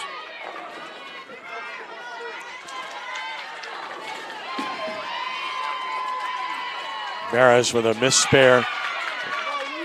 Well, hurt there, and Brother Martin takes the lead in that match. So Brother Martin certainly looking really good at this stage. Up at 1, up at 3. The lead at 4. Luke Hightower getting a break there for a double. Actually, he takes the lead at 4 with that strike. Quinn Cadella's got the early lead at 5, and 6 is pretty tight at this point. Not a lot going for either Ruben Gendron or Cody Schaefer at this point, although since that open in the first frame by Gendron, he's been filling boxes. Both of them have been making spares. Cadella leaves a 7-pin. Really good shot. Yep. Makes this, he's still got a 12-pin lead. And a tough break on lane 12 as Poussard hits the pocket but leaves the 8-10. Pavilion through the nose. Maybe split. Can make it.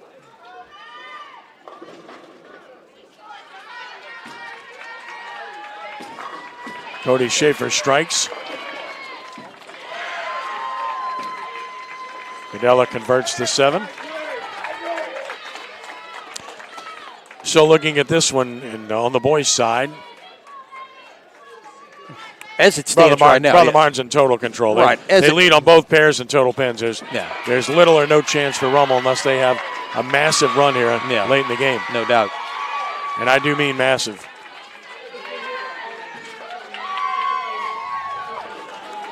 And a split for Gendron. So, as they say in the election process, we can't... You can't call it yet? Can't call it yet, but we're closing in on that decision pretty quickly here on the boys' side. Ortling on lane 16. Flat 10, but Yeah. a nice stroke. He's got an 11-pin lead right now.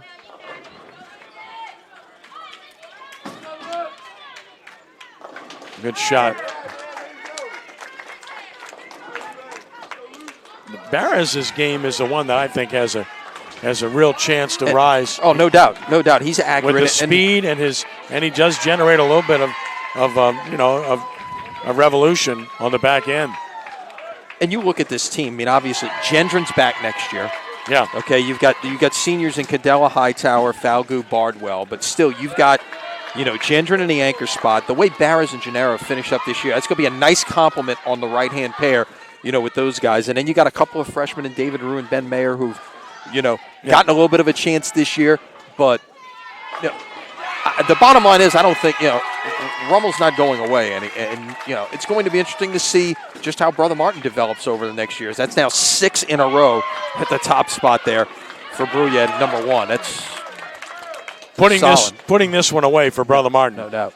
They're well on their way to winning yet another state championship.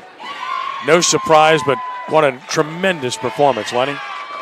Indeed. And you're right. Not a surprise. Look, every team's going to get a test at some point along the way. Oh, my goodness, on lane 12. That was Lost a that gutter ball. Yeah. But not on any. Oh, no, it was on a spare. I'm sorry. It was on a spare. That's a big count loss right there. Yep. Falgout strikes for Rummel after was over in the girls' match on lane 12. Gendron struck as well. But again, getting very late for Rummel to have any chance whatsoever. And the total pin, the numbers just aren't there for the Raiders.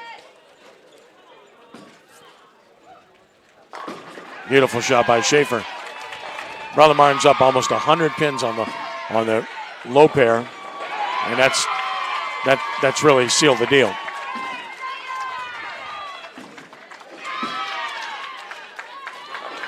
Beautiful stroke here. No doubt. It's called keeping everything in line. Well done, Ortling.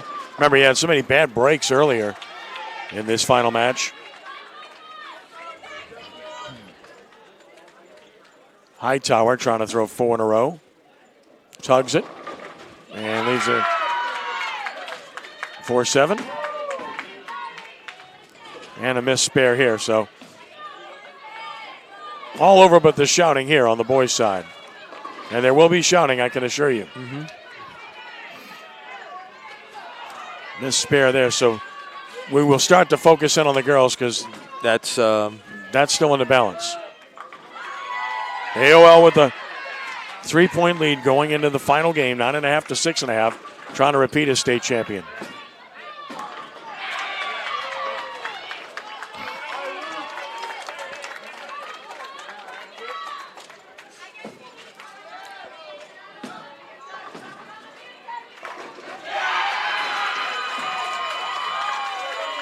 Emotion?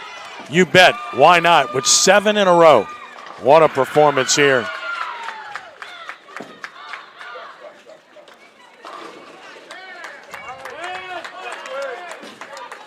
Cadella with a strike.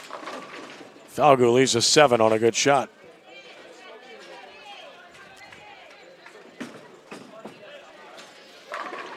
Beautiful shot. Can't execute any better than that.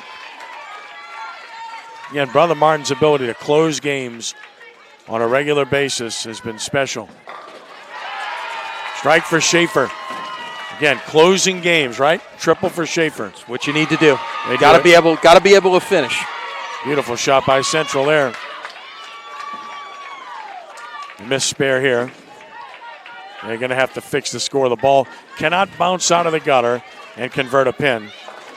For the sake of those that aren't bowlers or don't watch much, pin bounces out of the gutter and converts something, it's got to be taken off the board. Mm-hmm. Once the ball's in the channel, it's dead. This spare for Gendron and a strike for Hightower. Got a chance to win at number 4 here. Not so fast. But it's going to take a mark right here from Hunter Dunn to shut him out, and that's the way you do it. Again, the way Brother Martin closes tells you all about the quality of that team, the depth of that team. And Rummel has had an incredible run, and they've bowled well here today. They just had to bowl out of their minds to have a chance. It just wasn't going to happen against the quality of the opposition. Stone 7 for Hightower. Made a perfect shot and stoned a 7-pin. Going to bowl 215 and lose his match to a 231 by Hunter Dunn. Kent Lowe from the Advocate with us. Kent? And back-to-back turkeys on the 2 and 3 spots for Central to get them a little bit back into this thing. Yep. So AOL's up at 1, Central's up at 2. Tight at 3 at the moment. Yes. We'll see how that plays out. Central with an edge at 4, AOL with a slight edge at 5, Central with the edge at 6. Yeah. This one's going right down to the wire. Down to the wire. Central's got the lead in, 4 matches here. Down by 3 points. But keep in mind, AOL's got the big advantage on Super Total. Huge advantage in Super Total. So, huge advantage. We'll get you that number again. The total pin edge, AOL is up by 157. 157. Right? Yeah, that look at this point, as you just look at the scores up there, it's even on one. It's 25 pins difference. It would take an enormous run here for them to win Super Total, which means that they've got to win. Needs to win 2 matches. They've got to win 7 out of 8. Right. Central's got to win 7 and 8 points, which means 5 of the 6 individual matches. Yeah. AOL just needs to win 2 matches here, and they're going to win the state championship. Central has to win at least 5 of the matches. That's simple. All right, and it looks like at number 5, after a 7-10 left by Drew Gardner, that Quinn Cadella is going to win at 5. Cadella really had a good day. I mean, he came on strong. After a rough first game in the semis, he came on and bowled extremely well for Archbishop Rummel. And good for Quinn coming back from an ankle injury. Wins his last match of his high school career. There you go. And look, he won. He held his own today. He's bowling against Drew Gardner, 214 average bowler, and he won 2 out of 3 going head-to-head. Very impressive. And this is going to we're gonna wrap it up right here, I believe. And Cody Schaefer closes out this match. Yeah, Brother Martin has won the state championship. Right, they've done it. That's gonna do it. And he strikes. As for the celebration. You ready to call a winner here? Oh, I called the winner last frame. Brother Martin Crusaders are the state champions once again in boys bowling. What a tremendous performance by Brother Martin once again here today. That semifinal match was excruciatingly tough for them as Central Lafourche gave them all they could handle, fought them off, and then fought off a pretty good challenge from Archbishop Rummel here as Schaefer is going off the sheet here. That's what he's capable of doing. Great performance.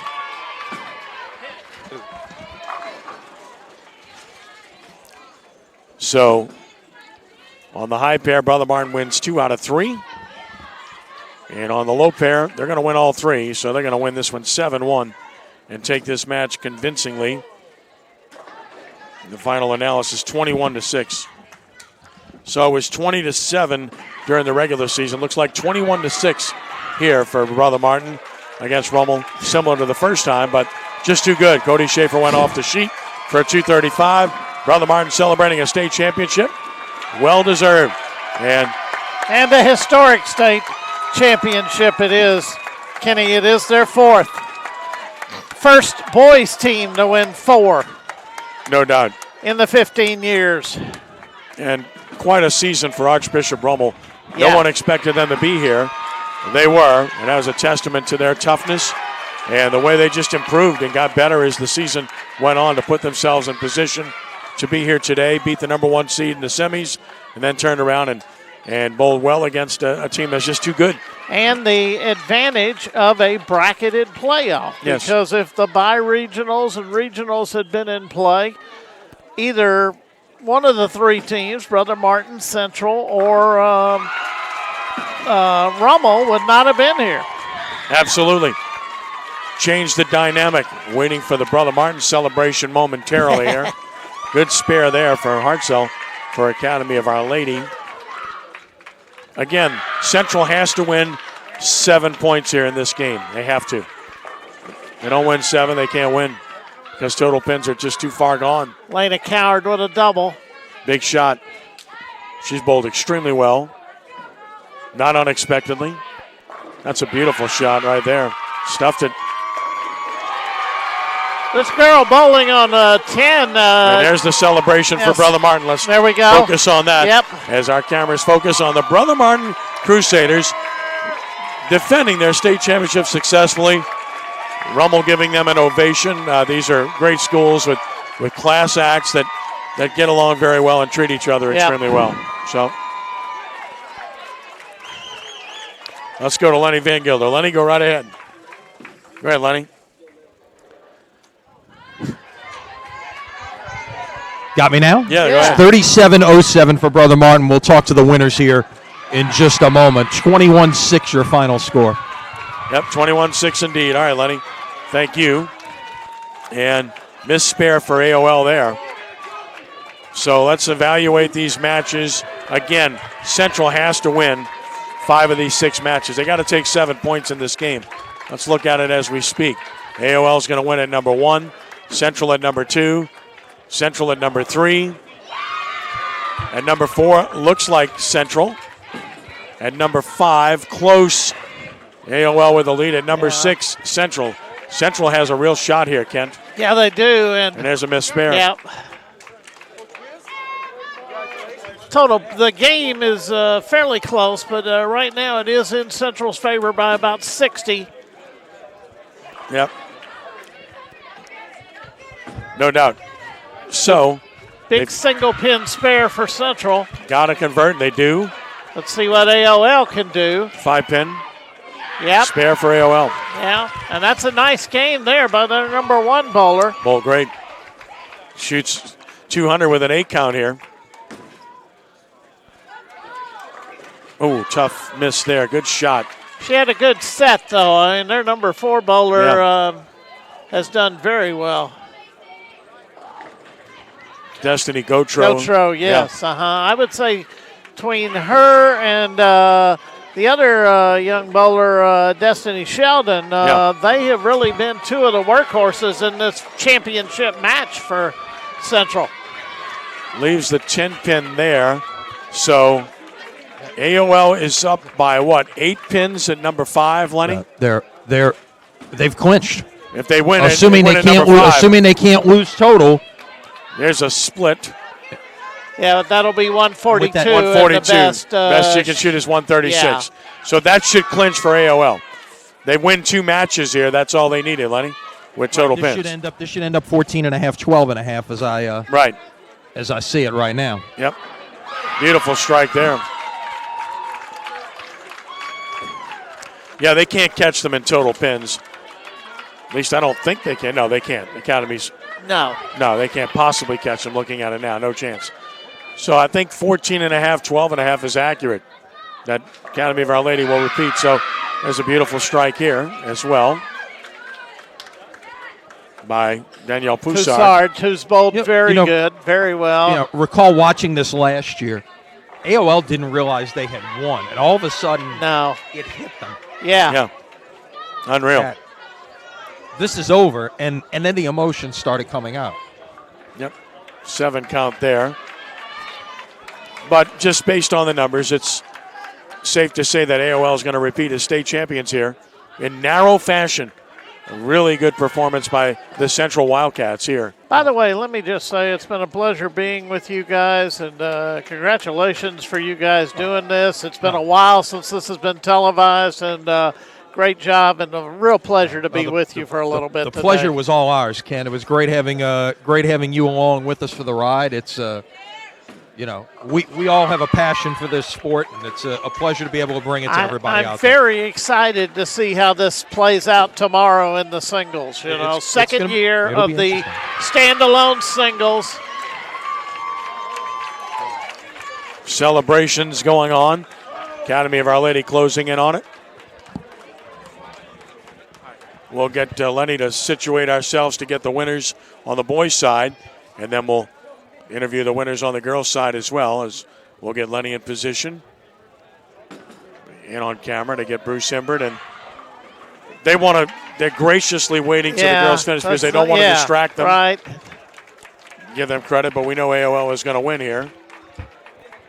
A great rally by Central. Yeah. They win 4 games, it looks like, in game 3, but they needed to win 5 to have a chance. Look, Phil Godley's 2 teams getting there. That's pretty impressive, and we've got a chance now to talk with the winners. Yeah, let's check in with Lenny Van Gilder along with Bruce Hibbert and Cody Schaefer. Lenny? Thanks. With the victorious boys team, winning doesn't get old, guys, does it? Not at all. Not at all. It might be tough next year. We lose 5 seniors, and I had him the 5 years. He was here my first year we won, and it's gonna be kind of tough next year. But no, it doesn't get old, Kenny. I mean, Lenny. Sorry, I'm a little bit choked up, guys. That semifinal match, you knew at some point you were going to take a great shot from somebody. To be able to withstand the shot you got from Central Lafourche, I mean, that was huge. I mean, obviously had to just carry you into the final. Yeah, I've thrown a lot of big shots in my career so far, but that was the best shot of my life. I knew I needed to throw a good shot, and I did that. Central Lafourche gave us everything they could. You know, they gave everything we wanted and more. And this team, like they said, we haven't been tested whole season, so it was really tough to get a team come up against us, and they didn't let us go. They came out. I told the guys in the huddle we needed to make sure we just got through the last game. So they just made it official. We got 2 or. There you go. All New Orleans. For the. Let me tell you, give Rummel a lot of credit. That team has come a long way this year. A long way. As we mentioned, this format this year with the PowerPoint just changed everything. You would have only had 2 teams from the New Orleans, Baton Rouge area in the final. You ended up with 3 on both sides. And you get a cheer from your fans. I think it showed just how strong bowling is in the New Orleans area. Yes, sir, definitely. We've said that for years. We've always had to beat each other up. This year we got a chance to beat up other people, and we got 2 teams here. You know, we could have had 3 out of 4 teams here, and actually 4 out of 4 teams because Jesuit lost by 1 point, and Holy Cross had a great match against Central. We could have had 4 teams from New Orleans in the Final Four, so I'm proud of New Orleans area. We did very well. No doubt. Now, chance to win a singles title, Lamar. You've won a few tournaments in this house before. It'd be a nice way to finish out your career. Yeah, I hope so, but it's 4 games, and we all know anything can happen in 4 games, so I'm going to give it my best shot. Go celebrate with your fans and your teammates. Congratulations. Thank you, Lenny. Appreciate it. All right, Lenny. Guys. Thank you, and Lenny will get in position to go talk to the AOL champions as well, as you heard from Cody Schaefer and Bruce Hibbert there, and obviously Kent, they are there. No matter how many times you win it, it doesn't get old, and there's emotion involved there, as you could hear. This guy really cares, Bruce Hibbert. Yeah, he does. He really cares about his bowlers and cares for winning for the school. And I know how emotional it was when they won the second time. I remember that, especially when I interviewed him after the match. And so to win 4 like this, it's pretty good with this group of bowlers. And, we'll see a lot of them tomorrow. And it's going to be a lot of fun in the singles, but boy, this is something special. Like I told you before this match started, we never really knew if we'd see anybody win 4 again like Denham Springs did. It was a whole different animal back then, but they've done a tremendous job with this program. Hats off to Rummel. Jeez, I mean, and AOL, what a tremendous performance to defend. So, really good. No doubt. Okay, the awards presentation going on right now. Then we'll do the interview right after that with Academy of Our Lady as the awards take place for the state champions. Of course, the Brother Martin bowlers and the Academy of Our Lady bowlers know each other extremely well. A lot of hugs being exchanged between the two because they compete, seeing each other a lot during the course of the year in the New Orleans area. So, and both very, very good programs, extremely well coached, outstanding schools. AOL, a relatively new school on the west bank of New Orleans, and Marrero right next to Archbishop Shaw. Very special. Archbishop Rummel team praying right behind us. I mean, there's so many things that you see that you like here, right? Yeah. You love the atmosphere. I mean, it's really just special. This is high school sports at its best right here. I mean, it really is. You know, it's not basketball or football, but it's really exciting and entertaining, and I think that's been the main thing we've learned over the years with this. It has, and, you know, looking at the boys, it's interesting right behind me, Jay Roth. Jay Roth's one of the legendary coaches in the history of Louisiana in football. Unbelievable job that he did. He just retired as football coach to concentrate on making all the big money as athletic director now. So I won 80% of his games, state championships, and you never know it. He's so low-key. It's all about the kids. And then Brother Martin's athletic director is Mark Wisniewski, who won a championship as a player. Brother Martin won a state championship as a head coach in baseball, and he did that for over 20 years and stepped away to be their athletic director. So, again, that's what high school sports are all about. People that invest in this for a long, long period of time. They're at their schools for an extended period of time, and they teach these kids so much. Time now Lenny? for the awards All presentations. right, Lenny, let's focus on that as we see the awards presented. And Fallon Buckner, the LHSAA, is here. Sugar Bowl representative as well. Want to thank the All-State Sugar Bowl for continuing what they do. All-State Championship Trophies and Awards. Making the presentation from the All-State Sugar Bowl is Ms. Jenny Tripkovich. Ms. Jenny Tripkovich of the All-State Sugar Bowl. Hi, everybody. Everybody in this room is a champion. That's for darn sure. I can tell you that, right?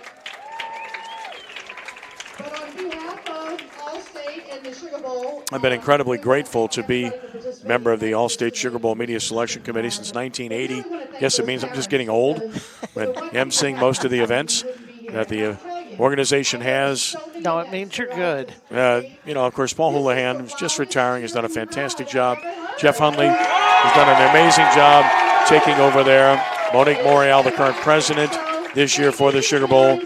We have our Scholar Athlete Luncheon coming up on May 7th in the Superdome, honoring the best scholar athletes in the metro area that I'll be emceeing, that people can watch at CrescentCitySports.com as well. And All-State Sugar Bowl makes all the LHSAA championships what they are, gives them what they need. This financial support. The All-State Sugar Bowl is the champion of amateur athletics in Louisiana, has been for a long time.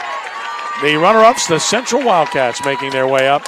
What a wonderful season they had, Kent. Yeah, they really did. The sixth seed coming into this event, kind of one of the outsiders in this thing. No one really gave them much of a shot, but everybody was looking at the boys' team. But girls' team played some very good matches down the stretch in the regular season to get a good power rating and got themselves to this point. And Phil Godley's got to be pleased with both his teams, but especially these girls.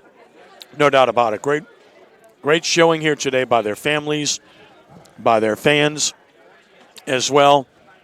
Disappointment in losing, but big smiles on those faces right now, and there should be for what they've accomplished this year. They'll probably take that trophy home.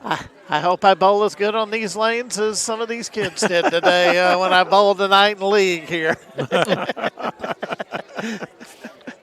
Now, look, they had some big performances there. You had some career-high performances. Yeah. They've got nothing to be ashamed of by any means. They really bowled well here today in a couple of tightly contested matches. Next up, we'll have the state championship presentation made to Academy of Our Lady. All right, this next award is the All-State Sugar Bowl LHSAA State Championship Trophy. Goes to the defending champion, Academy of Our Lady. The Academy of Our Lady Penguins winning for the second consecutive year. Quite an accomplishment. As Lenny mentioned, graduated a terrific bowler in Aaron Burkhardt. And two other seniors. That was three of their top six, but yet people stepped up, and the depth of this program, the depth of this team came through and throughout the playoffs, okay? I mean, they lost to Chappelle twice in the regular season, beat them in the quarterfinals, knocked out the number one seed, and on average, they were the best team here today coming in, and they showed it. Came out and performed like they needed to today. Smiles all around. Want to give a big shout out to a gentleman that does a great job that you'll talk to momentarily. Robert Chauvin does a great job with this program, winning back-to-back state championships. And obviously, you see the numbers that they generate. This is a sport. Some of these schools struggle to field a six-man roster sometimes out here. He's got 3 times that many in his, on his team. He's got 6 times that many who want to be a part of this team, who participate in club in the fall and get themselves ready for varsity in the spring. No doubt about it. So, again, the state championship trophy for Academy of Our Lady. And smiles all around. That trophy will rest in their trophy case in Marrero. Wonderful campus. Excellent school. And, boy, they got here late today, Kent. They had a bus problem, and they arrived late. We wondered if it might affect their performance. Apparently, they were unfazed. No issues. Well, I tell you what, and here comes Rummel now to accept their runner-up trophy. I still, I know Coach Peter said, this wasn't a surprise to him, and maybe it wasn't, but again, I think it's thanks to this format that you're getting probably the best, 4 of the best teams in the state mold here today. I don't think there's any doubt about that. So now the state runner-up trophy, and Rummel had an incredible turnout here today. Yeah. With a bus coming here, and just a wonderful institution, class act, and, full disclosure, I went to school there, and it's a wonderful place and great people. And in addition to that, they've honored me for life, putting me in their Hall of Fame, which means you're just old, I guess, and nothing better to do at the time. Except they put me in with Ed Daniels. I mean, what were they thinking? What were they thinking, man? I don't know what to say about that, but yeah. Speaking of people we need to thank, by the way, Mitch Small. Yeah, Mitch. Here, yeah. Mitch is is he's retiring from the job. Yeah. And it's look, he's meant a lot to a lot of people, and in helping grow the visibility of this organization, and has been a great friend. Kent and I are heavily involved with the Louisiana Sports Right. He's been a great friend to the LSWA over the years, and helping, because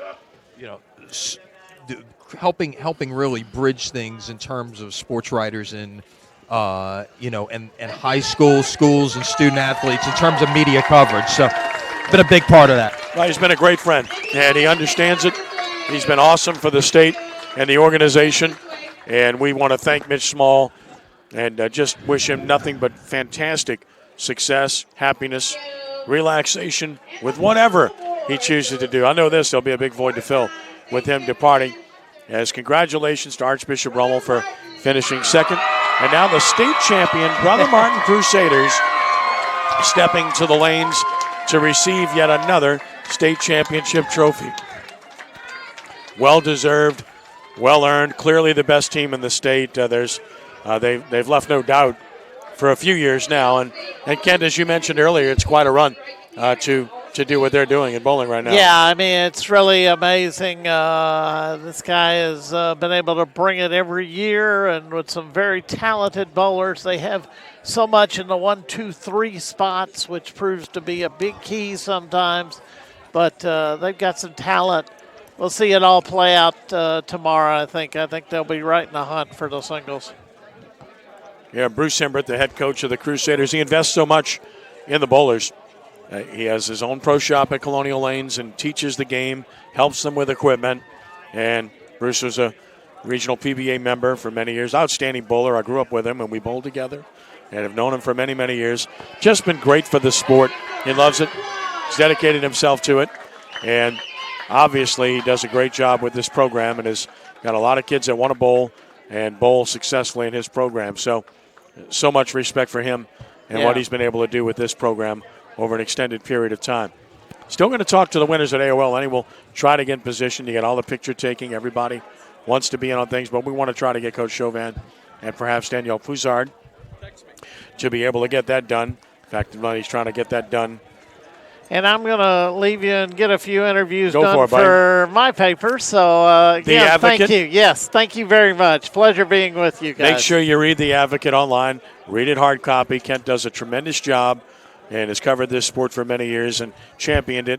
And the sport wouldn't be what it is in Louisiana without him. Thank you, Kent. Appreciate it. Pleasure right, being with you. Same here, buddy. Thank you. All right, let's go to Lenny Van Gilder now, who's standing by with Victoria's head coach Robert Chauvin of AOL. We normally have a star here as well, but we got Danielle Poussard is busy about to get an all-academic award because she's never made a B in her life. So, that's terrific.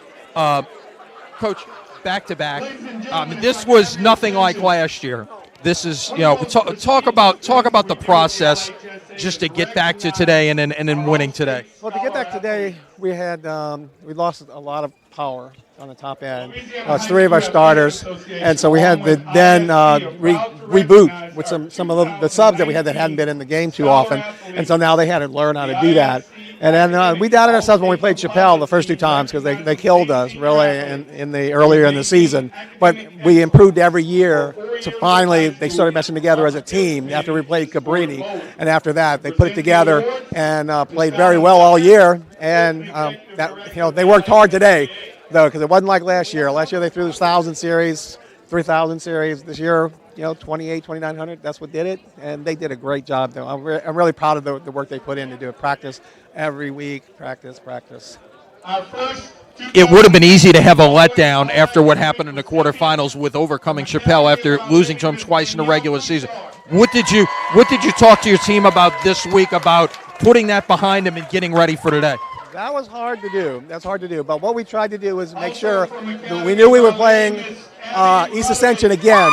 And so we knew they were tough because they almost took us out last year in the second game. So we had to push then. So we used that and focused on that they want a little revenge on us because we beat them last year. And so then they were able to focus. And they did. They focused well, was able to do it. The last match, this was an unknown for us, this team here. We saw them, they were sneakily good, man. They really did play really, really well, taking out the number 2 seed. So after that, they had to just, dig deep. They did their little prayers. They did their little cheers. They slap each other on the back and worked as a team. That's what they had to do. You had to come from behind in that last match. You were down 5.5, 2.5 after game 1. You had a big second game to kind of flip the script a little bit, and you had a big lead there in total, which gave you a little bit of a cushion in that last game. Did it because I know taking that 7-1 series, the second game, that really worked out well for us. And then we struggled. We used a lot of energy in that game. But Macy, who just came back from injury from earlier in the season, she bowled well in the number 1 spot. And Lindsay made that extra mark that she needed to get that 142 for that 135. So they only needed 1. We needed 2 wins to win and keep under total. So it was tough. The last thing was we got the ISC All Academic presentations going on. You got 2 members of that team right now. I know you take as much pride in that as you do in winning on the lane. No, they work hard. I teach both of them. I've been teaching them all year, and they're darlings in the classroom, and they work really hard. And I never peep out of them. Those are some of my best students I've had, and they know it too. So I don't know. All right, now we've got Danielle Poussard in here, and I'll ask you first of all the same thing I just asked Coach. How hard was it to get back up after such an emotional win in the quarterfinals over your arch rival Chappelle, who beat you twice in the regular season, to be able to put that aside and get ready to bowl these 2 matches today? It was definitely really hard. We had to mentally prepare and get our mindset in the right position. And knowing that they had beat us, we didn't want that to get to us. So we came back, we did it, we're here. And then we knew today wouldn't be an easy, fun ride either. We knew we'd have to try hard. So we brought it, and we did, and we just really wanted it that bad. How hard was it to repeat? No, I mean, you got everybody's best shot all year long. You're the defending champions. Every time anybody bowled against you, anytime you face somebody in the playoffs, you were getting everybody's best shot. How hard was it to go about a season with a target on your back and then win another state championship in spite of all of that? That was really hard because you knew everybody wanted to get you. Because being a state champion from last year, it just really does put a target on your back. So the fact that we, came back and did it again, just, I guess, really, it was hard, yeah. Now talk about this title match. You guys fell behind early. What was the talk in the huddle? Who was the one speaking up? Who got this team ready to go? Because that second game obviously flipped the script on this match. Yeah, our first match, I think it was just because we had to adjust to new fresh oiled lanes all over again. So I feel like the first games for both matches were kind of like our least favorite games. So coming back in that second game, we really wanted to get hyped up. We were all talking in the huddle, and we're like, guys, we need to do this. Let's pick it up. And we were going back and forth between the lanes and making sure we have each other pumped up. And, I mean, it was everybody. It was definitely teamwork that brought us here. And that's the thing. This, for both of y'all, last question here. Team depth is what separates you and what has really put you in a position to put these 2 trophies in your trophy case, the first 2 state championships in any sport in AOL history. Just talk about the ability to get people interested in your program and the numbers that you've been able to build and the depth you've been able to create in your program that's put you in this position. Well, it's been really hard. All the bowlers that we have on the team now have all been bowling for a long time because we have 9 seniors out of our 13, and we have 13 players. So they'll all graduate. So we had to build from the bottom.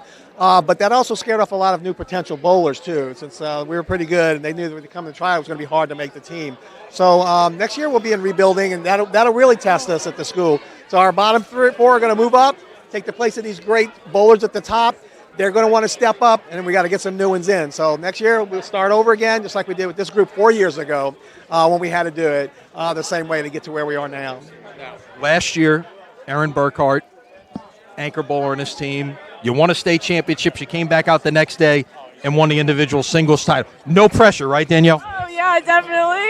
Me and her have actually been talking, and she's like, come on, follow my footsteps. And I'm like, no pressure, yeah. I'm going to try really hard, though, because she's my best friend, and I want to make her proud. Coach, Danielle, congratulations. Back-to-back on the boys and the girls side here in Baton Rouge. Ken? All right, Lenny, thank you very much.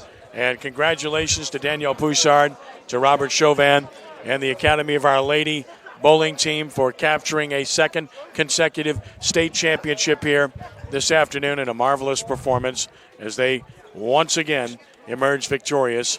So did Brother Martin. So the favorites prevailed, as they say. The chalk held here, and it was not without anxious moments, though, because Central really pushed Academy of Our Lady. Central Lafourche really pushed Brother Martin. Rummel gave a great account of itself, but in the final analysis, Lenny, the ending is what we expected. The 2 teams that had the highest averages and were expected to win emerged victorious here. Yeah, you can seed things however you want to seed things. And look, wins and losses are important. You know, that's in every sport, right? It's all about wins and losses, and that's how you have to determine this thing. But at the end of the day, how do you analyze who should win? It's all based on averages when it comes to bowling. And the 2 highest average teams are the teams that prevailed here and the teams hoisting the gold trophies. Congratulations to Brother Martin and the AOL. There's a lot of mutual ties here. You know, there's Brother Martin's in Chantilly, AOL's in Marrero, but it's it's all there's a lot of commonality there. I want to thank some of our other sponsors. our All-State Sugar Bowl LHSAA Bowling State Championship on Crescent City Sports, which was presented in part by Yale Collagen and Rock and Bowl. Rock and Bowl now with 2 locations on South Carrollton Avenue in New Orleans and Jefferson Street in downtown Lafayette. See a full schedule of entertainment at rockandbowl.com. And the All-State Sugar Bowl LHSAA Bowling State Championship on Crescent City Sports was also presented in part by Gill's Bar. For more than a half-century, offering services, solutions, and support for businesses and associations looking for happier constituents and healthier bottom lines. And headquartered on the North Shore. To learn more on how Gill's Bar can help your business, visit gillsbar.com. Thanks to Gibbs Construction as well for making it possible. Brother Martin is a state champion for the 4th time in 5 years in boys bowling. Academy of Our Lady has won it for the 2nd consecutive year. First team to repeat in a long time. Going back to the very beginning of this thing, when you look back at it, you see those. You look at the big board over there. Denham Springs won the first 4. Lafayette won 3 of the next 4, but 2 in a row. There hasn't been a repeat champion since Lafayette in 2009 and 2010. The last thing on Brother Martin. Yes. 6-year record now of 98-2. Unreal. What coach wouldn't take that? No doubt. Look, it's as good as it gets when you're talking about bowling. They have dominated, and they did so again today. We want to thank Eddie Bonine, Executive Director of the LHSAA. Thank Fallon Buckner, Associate Director, who helped run this tournament here. Kate Adams, Media Relations Director, was here today and is always great in helping us. Rick Bourgeois, the Tournament Director, for doing an excellent job and putting this together and helping it run. Thanking the fans that were here today. Great turnout on a bad weather day outside. And most of all, thanking our sponsors and thanking you that watched this today. We were so privileged and thankful to be part of this with the LHSAA and our outstanding crew as well. No doubt. Peter Marshall, of course, Adam Bryant, Glenn Riebert on cameras today, providing you all the pictures, all the looks, everything that you saw over the course of 4 hours of bowling here in the course of a Thursday afternoon. Look, we love being able to bring it to you, but we can't do it by ourselves. A lot of people help make it happen, and we're very thankful for that. We do a lot of this, and of course we'll have baseball for you coming up, weather permitting, Monday night with De La Salle and St. Charles Catholic. We'll have a release to tell you all about it coming up on the website as well, as we do this year-round. We encourage you to visit CrescentCitySports.com on a daily basis. Make it a homepage and enjoy the coverage that we provide on a statewide basis with an outstanding team of contributors. Want to thank Kent Lowe as well for being part of this today. Kent does a tremendous job, is a great friend to Lenny and I. Does a great job for the Advocate at LSU and, of course, with the Louisiana Sports Writers as well. And, Lenny, thank you. It's been a lot of fun. It has been. This is look, we're privileged to have been given this opportunity to bring a high school state championship event to you here on Crescent City Sports. We hope you've enjoyed it, and we hope it's not the last time that we can do this with maybe more than just bowling. Thank you, my friend. Good to see you. Once again, congratulations to the Brother Martin Crusaders and the Academy of Our Lady Penguins for winning state championships. Congratulations to the Rummel Raiders for reaching the state championship match as well. And the same for the Central Wildcats on the girls' side. For Lenny Van Gilder, now this is Ken Trahan from Baton Rouge and All-Star Lane saying thank you for joining us and be a good sport. God bless you one and all. We are rounding third and heading home. So long.